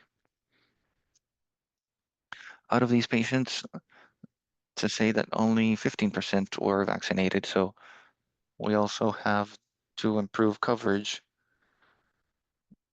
to get greater protection for the population. Now on this table shows effectiveness data adjusted by different covariables, so by type, subtype, and group of priority. Effectiveness adjusted for the study period between March and July was 45% for any virus and any priority group, 44.6 for flu A, 42.2 for H1N1, 43.1 for H3N2, and 68.2 for flu B. In general, we have that effectiveness decreases in the elderly. It is less in the elderly comparing to the other groups, mainly with children, with the greatest effectiveness. We have been observing this, and it is common to see that effectiveness in the elderly is less due to immunosenescence effect. So effectiveness varied from 45% to 68.2, depending on the type and subtype. We have that flu B has a greater effectiveness, though still the data is somewhat not as precise due to the sample size. This data was published recently, last week, was published on MMWR, which includes Revilac data, but also includes other countries from the Southern Hemisphere, so Australia, New Zealand, and South Africa. And this analysis shows effectiveness data regarding hospitalization, Iraq, but also regarding outpatient cases for flu-type diseases. And this is available through this link down here. I will not discuss the vaccine composition much because Juliana has already covered that stupendously. just to say that flu viruses are in ongoing or constant antigenic shift. This has been shown with virology data provided by collaboration centers from WHO for flu viruses, and therefore these vaccines must be updated based on these viruses that are circulating. So it is very important for the MIGs, the national flu centers, to submit their samples so that it can be determined the ideal composition. This composition is decided at a counseling committee that reviews composition twice a year, one in February, other in September. We've just had last week the September session, and it employs different information sources, as has been stated by Juliana, virology surveillance, mainly from NICs, NICs, antigenic characterization, serology studies, predictive models, antiviral susceptibility, and also vaccine effectiveness studies, which is what we are contributing with. These vaccination effectiveness studies is an assessment that we at PAHO perform twice every year, twice a year, midway and at the end of the season. They are reported via the Global Influenza Vaccine Effectiveness Report. This is a platform through which we convey to WHO the effectiveness assessment that we have obtained through the Revelag network in the Southern Hemisphere in the Americas region. This would be the GIVE report for September 25, and here we can see all networks worldwide, all countries or networks that are reporting effectiveness data for different types and subtypes. In this case, I'm showing the H3N2, but there's for H1N1, for B, and for all types and subtypes. And with this information, they are presented in the Vaccine Composition Committee, and it is decided along with other studies what the optimal composition would be for next season. So Juliana has presented that before, but this is the composition for the Northern Hemisphere for the vaccine that will be applied just now in the Northern Hemisphere at this time. The vaccination campaign is starting, running from October to March approximately. This is the composition for the three antigens, H1N1, H3N2, and lineage B Victoria. This composition for the Northern Hemisphere is exactly the same that was authorized for the 2025 season in the Southern Hemisphere. In other words, vaccine composition that was employed during these previous months in the Southern Hemisphere is the same composition that will be employed for the following months in the Northern Hemisphere. So this gives us an idea on the effectiveness that we can expect for the following season in the Northern Hemisphere based on the data that we have obtained. And this is the updated composition that has just been presented by Juliana, where we see that the H1N1 component has been updated, the H3N2 component and the B Victoria lineage remain with no changes. To highlight that the counseling committee from WHO for vaccine composition recommends not to use the antigen B Yamagata from vaccine. It should be excluded from four tetravalent vaccines, since this Yamagata lineage has not been circulating for several years now worldwide. As for conclusions, to say that the network made up by these countries allows to assess effectiveness and systematic and ongoing monitoring of the vaccine's effectiveness for flu and to prevent hospitalization. It generates precise and robust estimations thanks to the sample size provided by IRAG surveillance. In the effectiveness analysis mid-season that we have performed, we see that it reduces the probability of hospitalizations between 42 and 68%, changing depending on the type and subtype of virus. And we see that effectiveness was less, as is expected for the elderly comparing to other groups, mainly children. This information that we generate through the network offers information that is very valuable and crucial for healthcare authorities in the Southern Hemisphere that are, or sorry, Northern Hemisphere that are just beginning the vaccination campaign for the following season. As I said, the vaccine composition employed in the Southern Hemisphere and the vaccine currently being used in the Northern Hemisphere for this season are the same. So if there are no major antigenic changes, we would expect a similar effectiveness for the 2025-26 season in the Northern Hemisphere. To say that along with the vaccine, other measures that are non-pharmacological must be employed also to keep isolation and quarantine in case of symptoms, and also to maintain hand hygiene, all of that going along with vaccination, which should not replace other pharmacological measures. And that's it. That would be all from my end.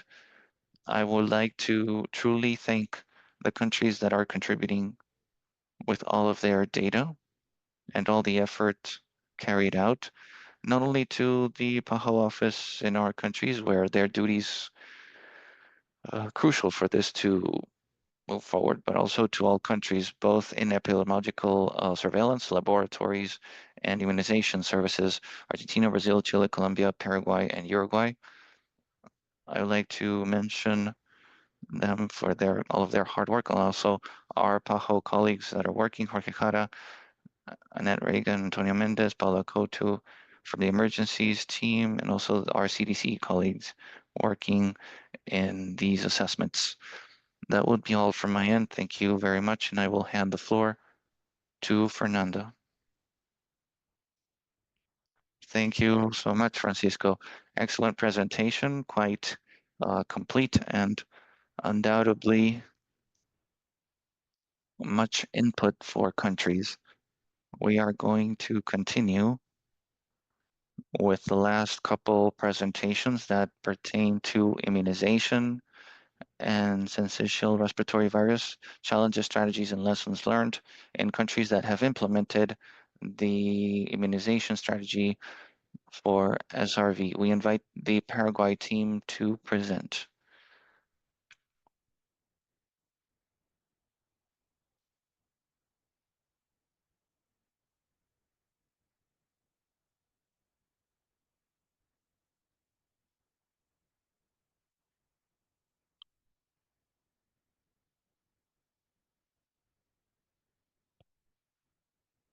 You can let us know for us to pass the slides.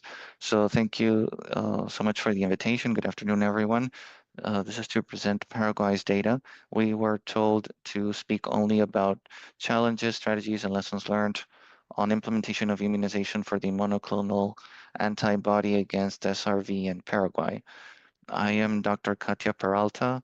I'm coordinator for Sentinel surveillance in our country, and along with the extended immunizations program, we have compiled some data to show or to present here.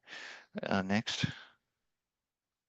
The goal of the session is to share lessons learned with nirsevimab immunization in our country and to highlight recommendations from the counseling committee and to review implementation strategies on maternity immunization and integrate into the extended immunizations program. A greater impact was seen in high circulation season for SRV, and to debate on common issues, challenges, and lessons learned for following seasons. Next.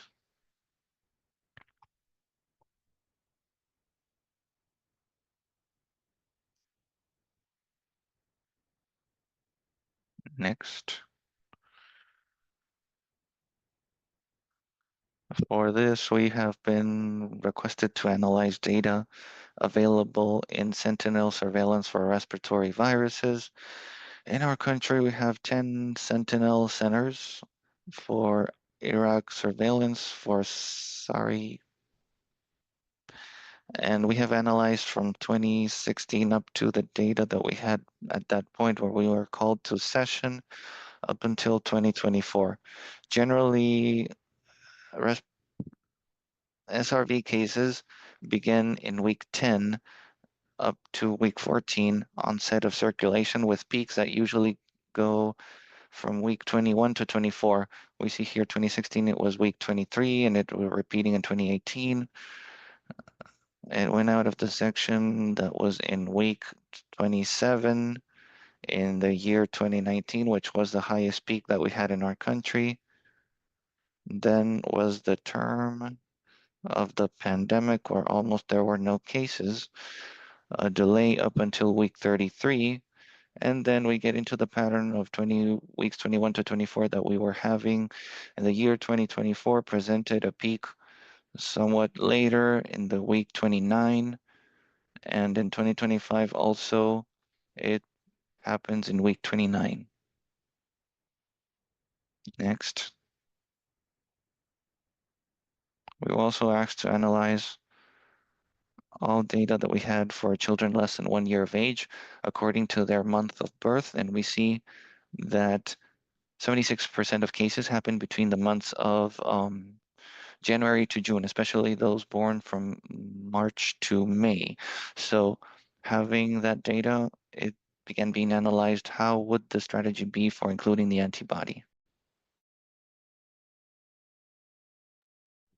This is a timeline that was used to do the work to introduce the monoclonal antibody.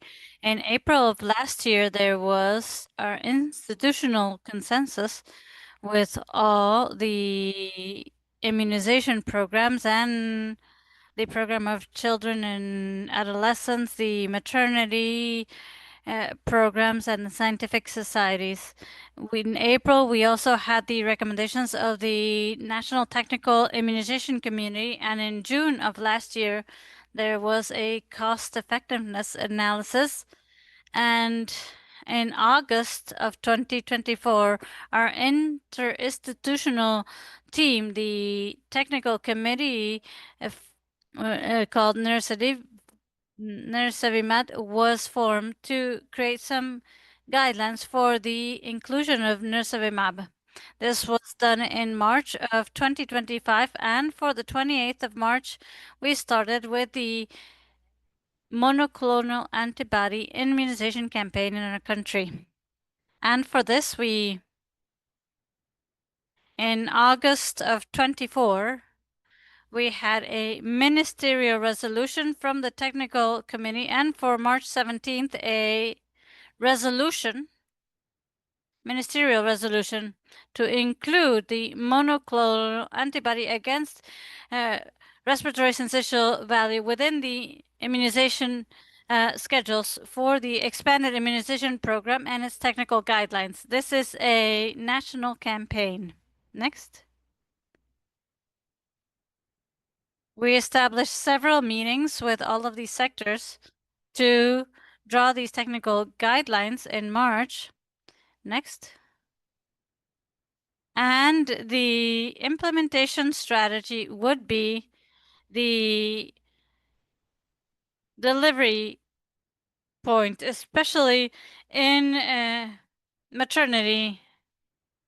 And this is the main goal.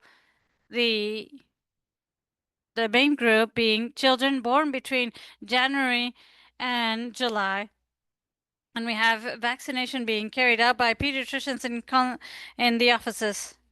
And then there was a nominal electronic records and traceability on real time and by week. The immunization campaign with the monoclonal antibody, the goal was to prevent serious forms, mortality due to RSV in target population through monoprophylaxis in the season where there's high circulation of the virus. The target population was all newborns born between January and July 31st of this year. There was a focus for children being breastfed with from 6 to 11 months with certain comorbidities, premature children that were born with less than 1,500 grams or some other cardiopathies bronchopulmonary dysplasia or some sort of congenital cardiopathy between 12 and 24 months. There was training at a national level for all immunization centers. There were in-person presentations. There was the presentation of the antibody of 100 milligrams and 50 milligrams for those who were going to receive it. This was done at a national level. Next. This is when the immunization campaign started. It included a lot of communications on all social media, radio, and TV. And when the campaign started, there was a lot of support from the scientific societies and associations, acceptance by pediatricians and parents. It was on the beginning of immunization happened on the 28th of March. Preliminary results. We had a coverage over 90% in the cohort that was prioritized, especially between April and July, where we had the availability of the antibody and where we went to the maternity wards. The catch-up group that goes from January to March also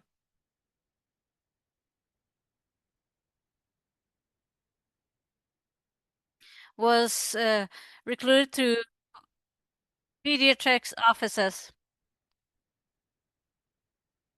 We were able to use 100% of the doses that we had planned, and we had 0 deaths due to RSV.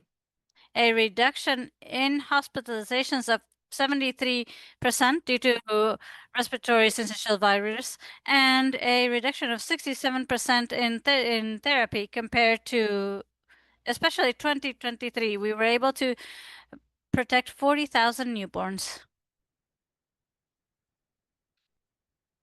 This is a table that shows you the hospitalizations, those that received therapy and those who died, where respiratory syncytial virus. This is children born between January and July of the years stated there.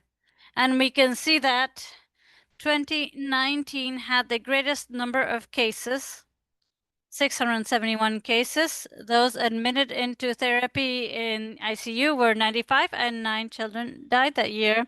In 2022, we have 415 hospitalized. These are for children under 6 months of age and 5 deceased.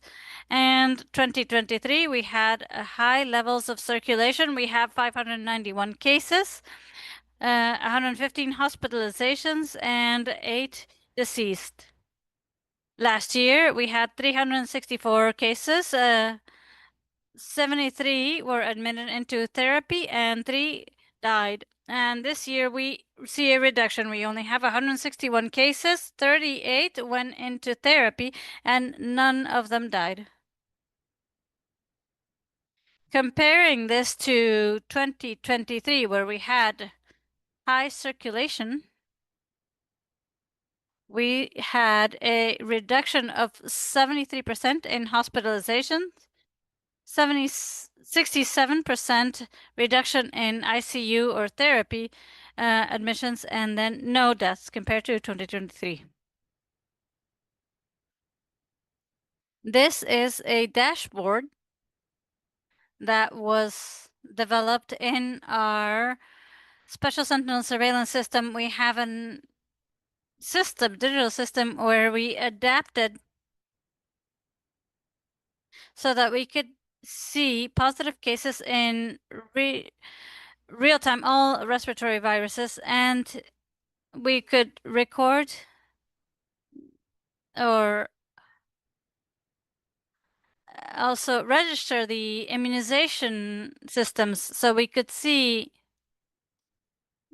those who were immunized. We could see the results of the virus, and this was a real-time dashboard where we could see the positive cases for RSV, especially in the target group, that is newborns between January and July, or children born between January and July, and we saw the curve compared to prior years. And the Nirsevimab was introduced in week 14, and we can see how 2019 had the greatest number of cases, hospitalizations, and 2023 is the green line that had a large number of cases, and last year is in orange. This year is the light blue. And by week 30, we have 178. Next slide. These are the hospital admissions for all newborns between January and July in these years from 2019 to 2025 for this age group. And these are the trends for the therapy cases. 2019 is blue, green is 2023 with a high level of therapy admissions last year as well. We have 73 cases, and this year we have 38 admissions into therapy, and that's the lower or light blue line. This dashboard was used to have a weekly follow-up of cases. We had national level meetings with the vice ministries and all the members of the network to have continuous monitoring for respiratory syncytial virus cases. These are the deaths for children between January and July, and we can see that there is no line for 2025. That is to say 0 cases, 9 cases in 2019, 8 cases in 2023, and 2024, 3 cases. So that is for this age group. Next. We wanted to use the PISA tool to assess the seriousness of RSV cases,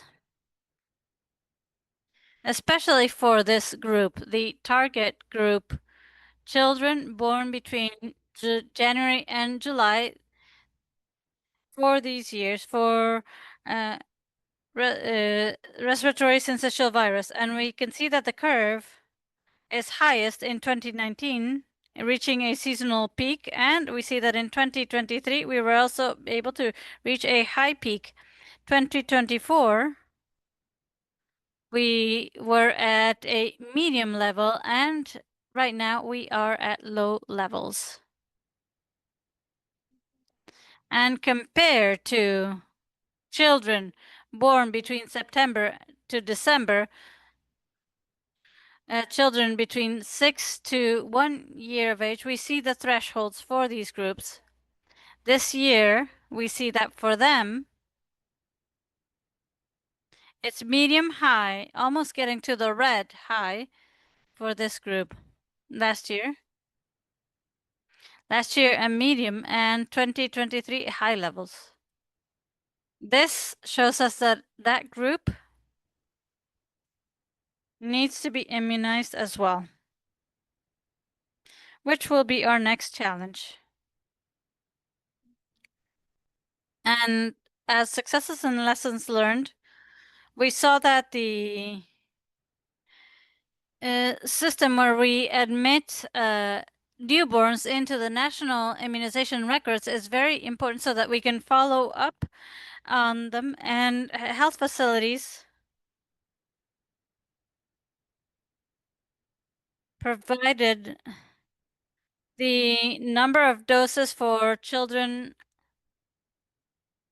under 5 kilos was 50, and over that weight was 100 milligrams. So this was reported to the National Vaccination Center. We also saw the number by district and if there were remainders.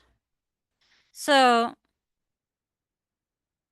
there was daily real-time monitoring, and we considered the importance of interinstitutional consensus scientific evidence.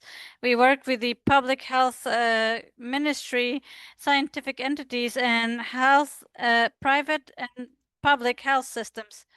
The shot records is a very important point because it helps with coverage and to not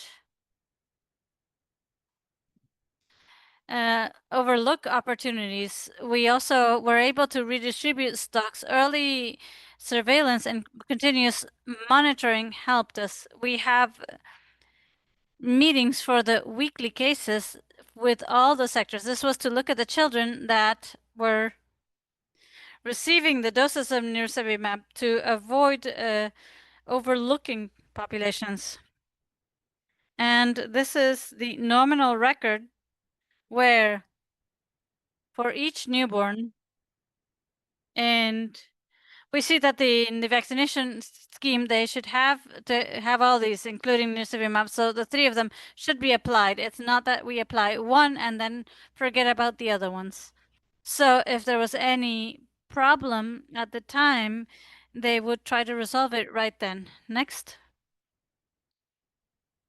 And the strategies that were implemented, especially intersorial consensus and the support of scientific entities, including letters from pediatricians supporting the strategy to have intersectorial work with private sectors, with social security, with military health, scientific associations, the mass dissemination through media and social media, continuous training to healthcare professionals, calls by the services to recover patients, reorganizing and restructuring vaccination centers, and providing attention every day, redistribution of biologicals according to birth numbers. Next.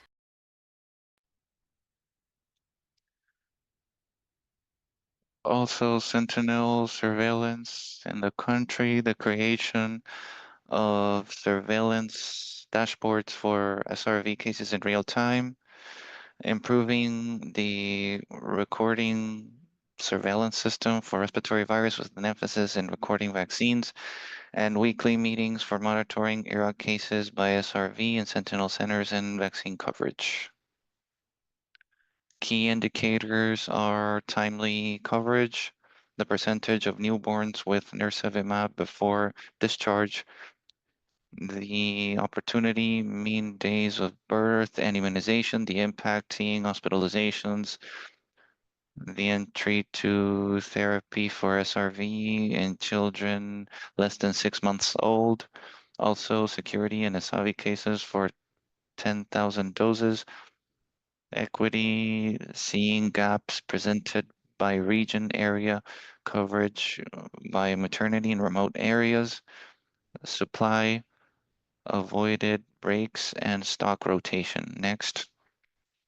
Challenges would be at the beginning of the season for births and outside of the window, greater time, perhaps in all of less than 1 year or even more, less than 2 years of age, births in remote areas, for those cases to be covered of difficult access with brigades and local alliances, territorial equity, goals per maternity and territory, and focalized support. Thank you very much. Thank you very much, Katya. We'll leave the questions for the end, please. We understand we are delayed, but we are now moving on to the last presentation by Eva Aparicio, who belongs to the immunizations team, Panama. Good afternoon.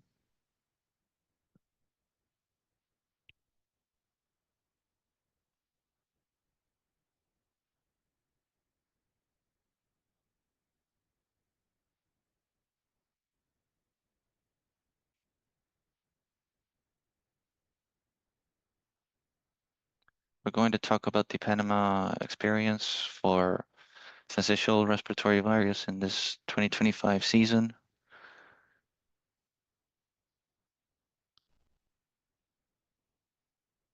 Here, as we can see, bronchiolitis mostly related to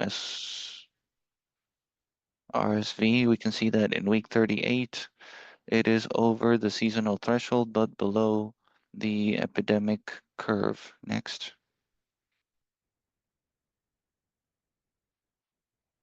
As per the positivity percentage in week 38, we have positive at 20%.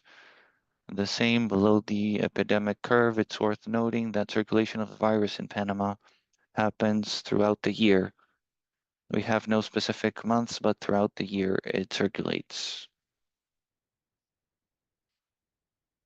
To discuss the timeline on vaccine introduction, we have that starting January 2024, the vaccination proposal was presented for SRV and CONAPI, which is where different groups were established, counselors were brought in, and different suppliers to look into the best proposal. In December of 24, the use of the vaccine was approved for pregnant women, the population of 60 years, and a monoclonal antibody. On May 26th, the vaccine was acquired. It arrived here to the country.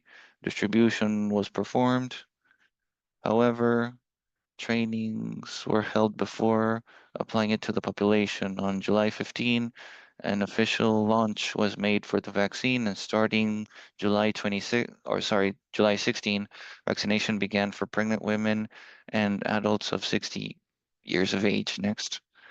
The key population and challenges. We have adults of 60 years. It's worth noting that every time a new vaccine arrives to the country, guidelines are issued, which establishes parameters.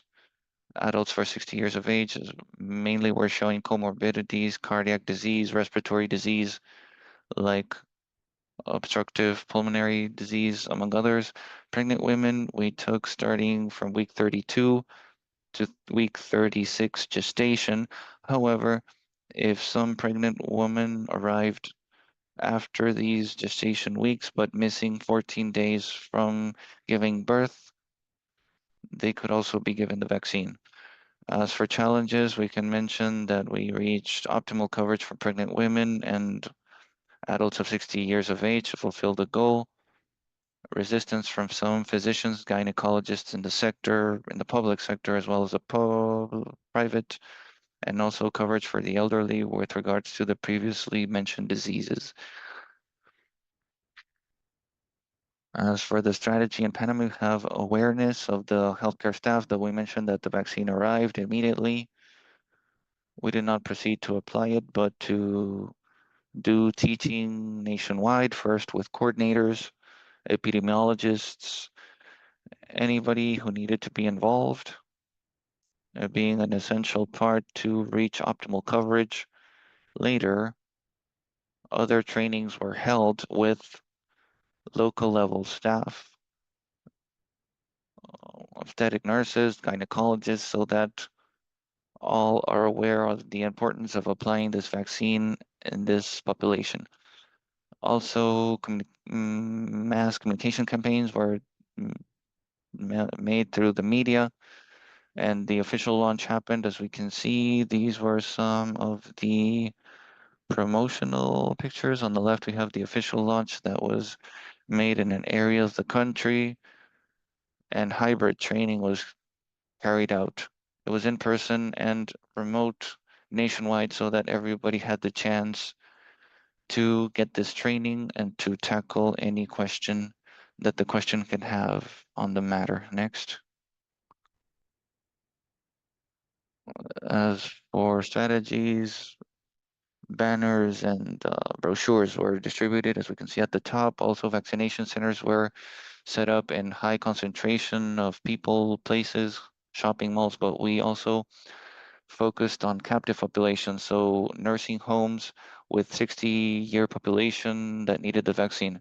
It's also important to adapt the information system for data collection. Panama has a software that has parameters for vaccine application and distinguishing whenever it was applied to pregnant women and the rest of the adult 60-year-old population. Having this system allows us not to need strictly in informatics to make these changes, which was a strategy that was really helpful. Next. Here we can see vaccination in healthcare facilities. Also the picture on the left.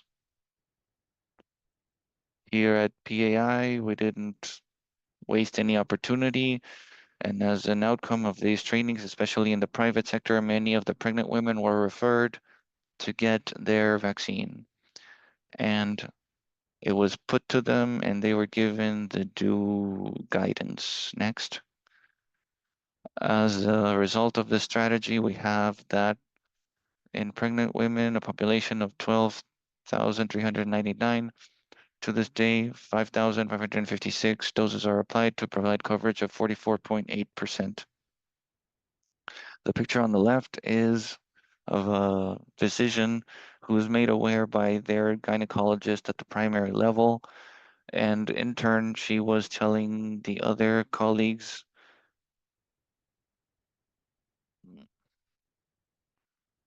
And as for the elderly, we have been applying 6,000 doses. Our target population is 10,000, which provides coverage of 60%.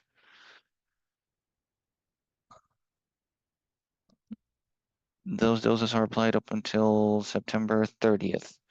As for lessons learned in Panama, we need to strengthen declaration of conflict of interest mechanisms within CONAPI, as some situations occurred where some members were more in agreement to first have the monoclonal body and that it would be the vaccine budget that would mostly apply the purchase of the vaccine. Also, interaction of supplying companies must be regulated clearly, given that many providers of monoclonal bodies skipped some of lines of authority because they wanted to impose the antibody first. Next. Among lessons learned, we have that the capacity of the healthcare staff is fundamental. We know that we cannot work as islands. We need to work as a team, since with different departments for promotion of health is very important to get to have a greater reach to our population, especially the target audience, social communication, as we mentioned before.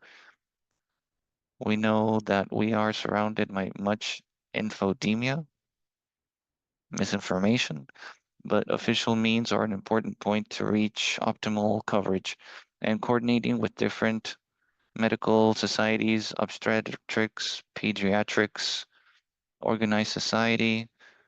Also, a point that was helpful to us was that we received much support from the coordinator from the Gynecology Obstetrics Society, which was not only a facilitator, but also they reinforced in the whole set of physicians on the importance to recommend the vaccine to their patients. The key message that Panama wants to leave is that Panama achieved introducing the vaccine against RSV in record time. Success was obtained via intersectorial coordination and teamwork. And we acknowledge that if we don't work as a team, then we cannot achieve the goal, which is immunizing the greatest amount of our population. You can show the video, please, before ending. To finish, I wanted to show a video at a healthcare facility in our country. After receiving prior guidance from nurses, the patients were explaining why they had received the vaccine.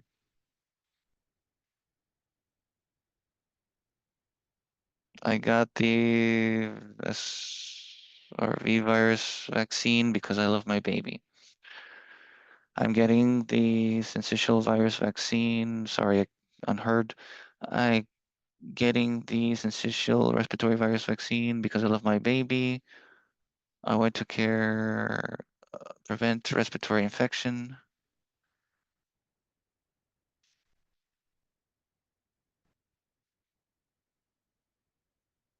Thank you so much.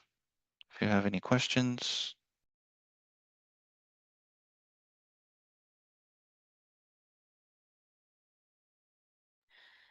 Thank you very much, Elva. A great video and presentation. We are now out of time. We would like to know if there's any questions. We see a raised hand from Yolanda Polanco. If you would like to say something.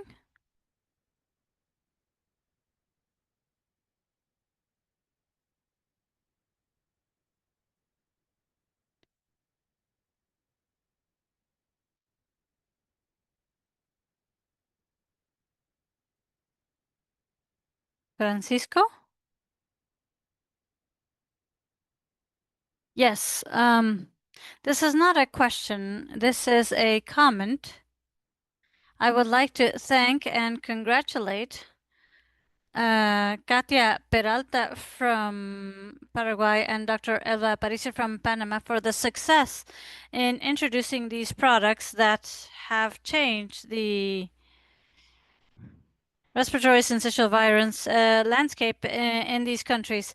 From PAHO, we can offer support in assessing the impact and effectiveness of these products. So get in touch with the country offices so that we can get the requests and we can work in collaborations. Thank you very much and congratulations. Thank you very much. I think that there is a question from Paula. Paula? Yes, can you hear me? Yes, we hear you. Yes, maybe the question is because we were talking to some of the colleagues and based on the presentations, the interesting presentation that Marcelo gave us about the circulation of H3, the question was to expand a little bit on, well, because we have Marcelo here, expand on the circulation of H3 and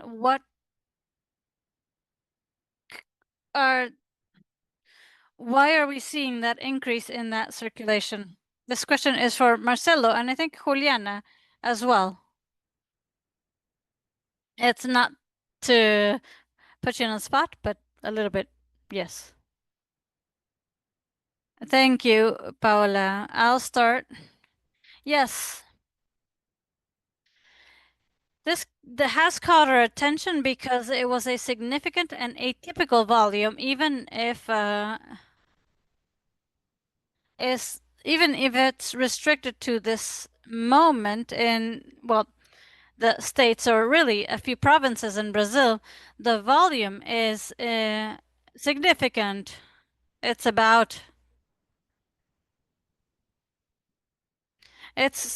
similar to H1N1, which was very high. Okay, this could be that there is sensibility in the network, but it doesn't look like it is. The other states, H1N1 compared to other years, that difference can be seen in all the states. And what we have, and what the information that we have regarding the genomic characterizations of the H3N2s that have been observed in the federal district and in Guayas in the federal district, most of them are the J.2.3 and Goiás J.2 and one sequence of J.2.5. This is what we are observing right now in the two states. And, well, it reminds us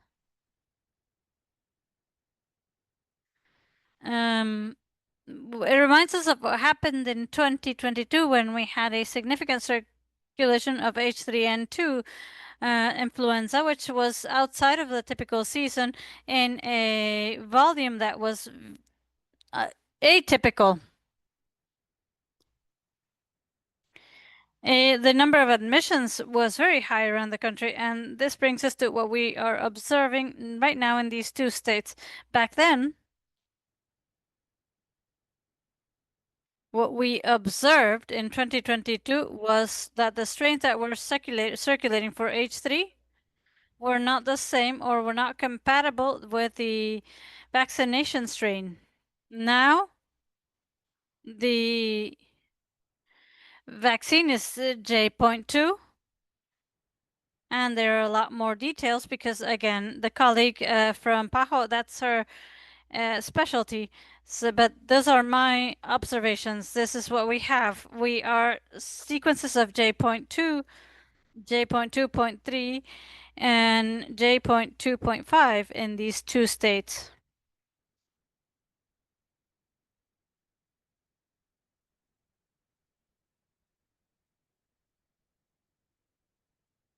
Thank you for the comments. The comments are very relevant because this leads me to 2 points. One of them is a request for labs.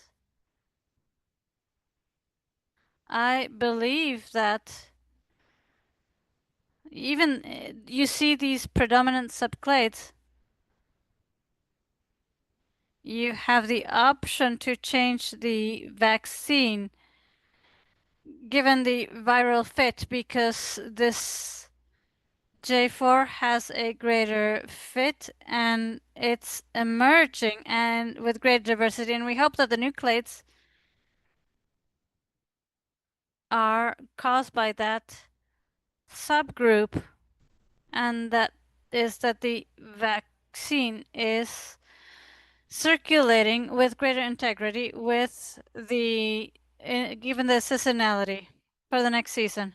Something that is also very important is that H3 as a virus has a lot of subclades.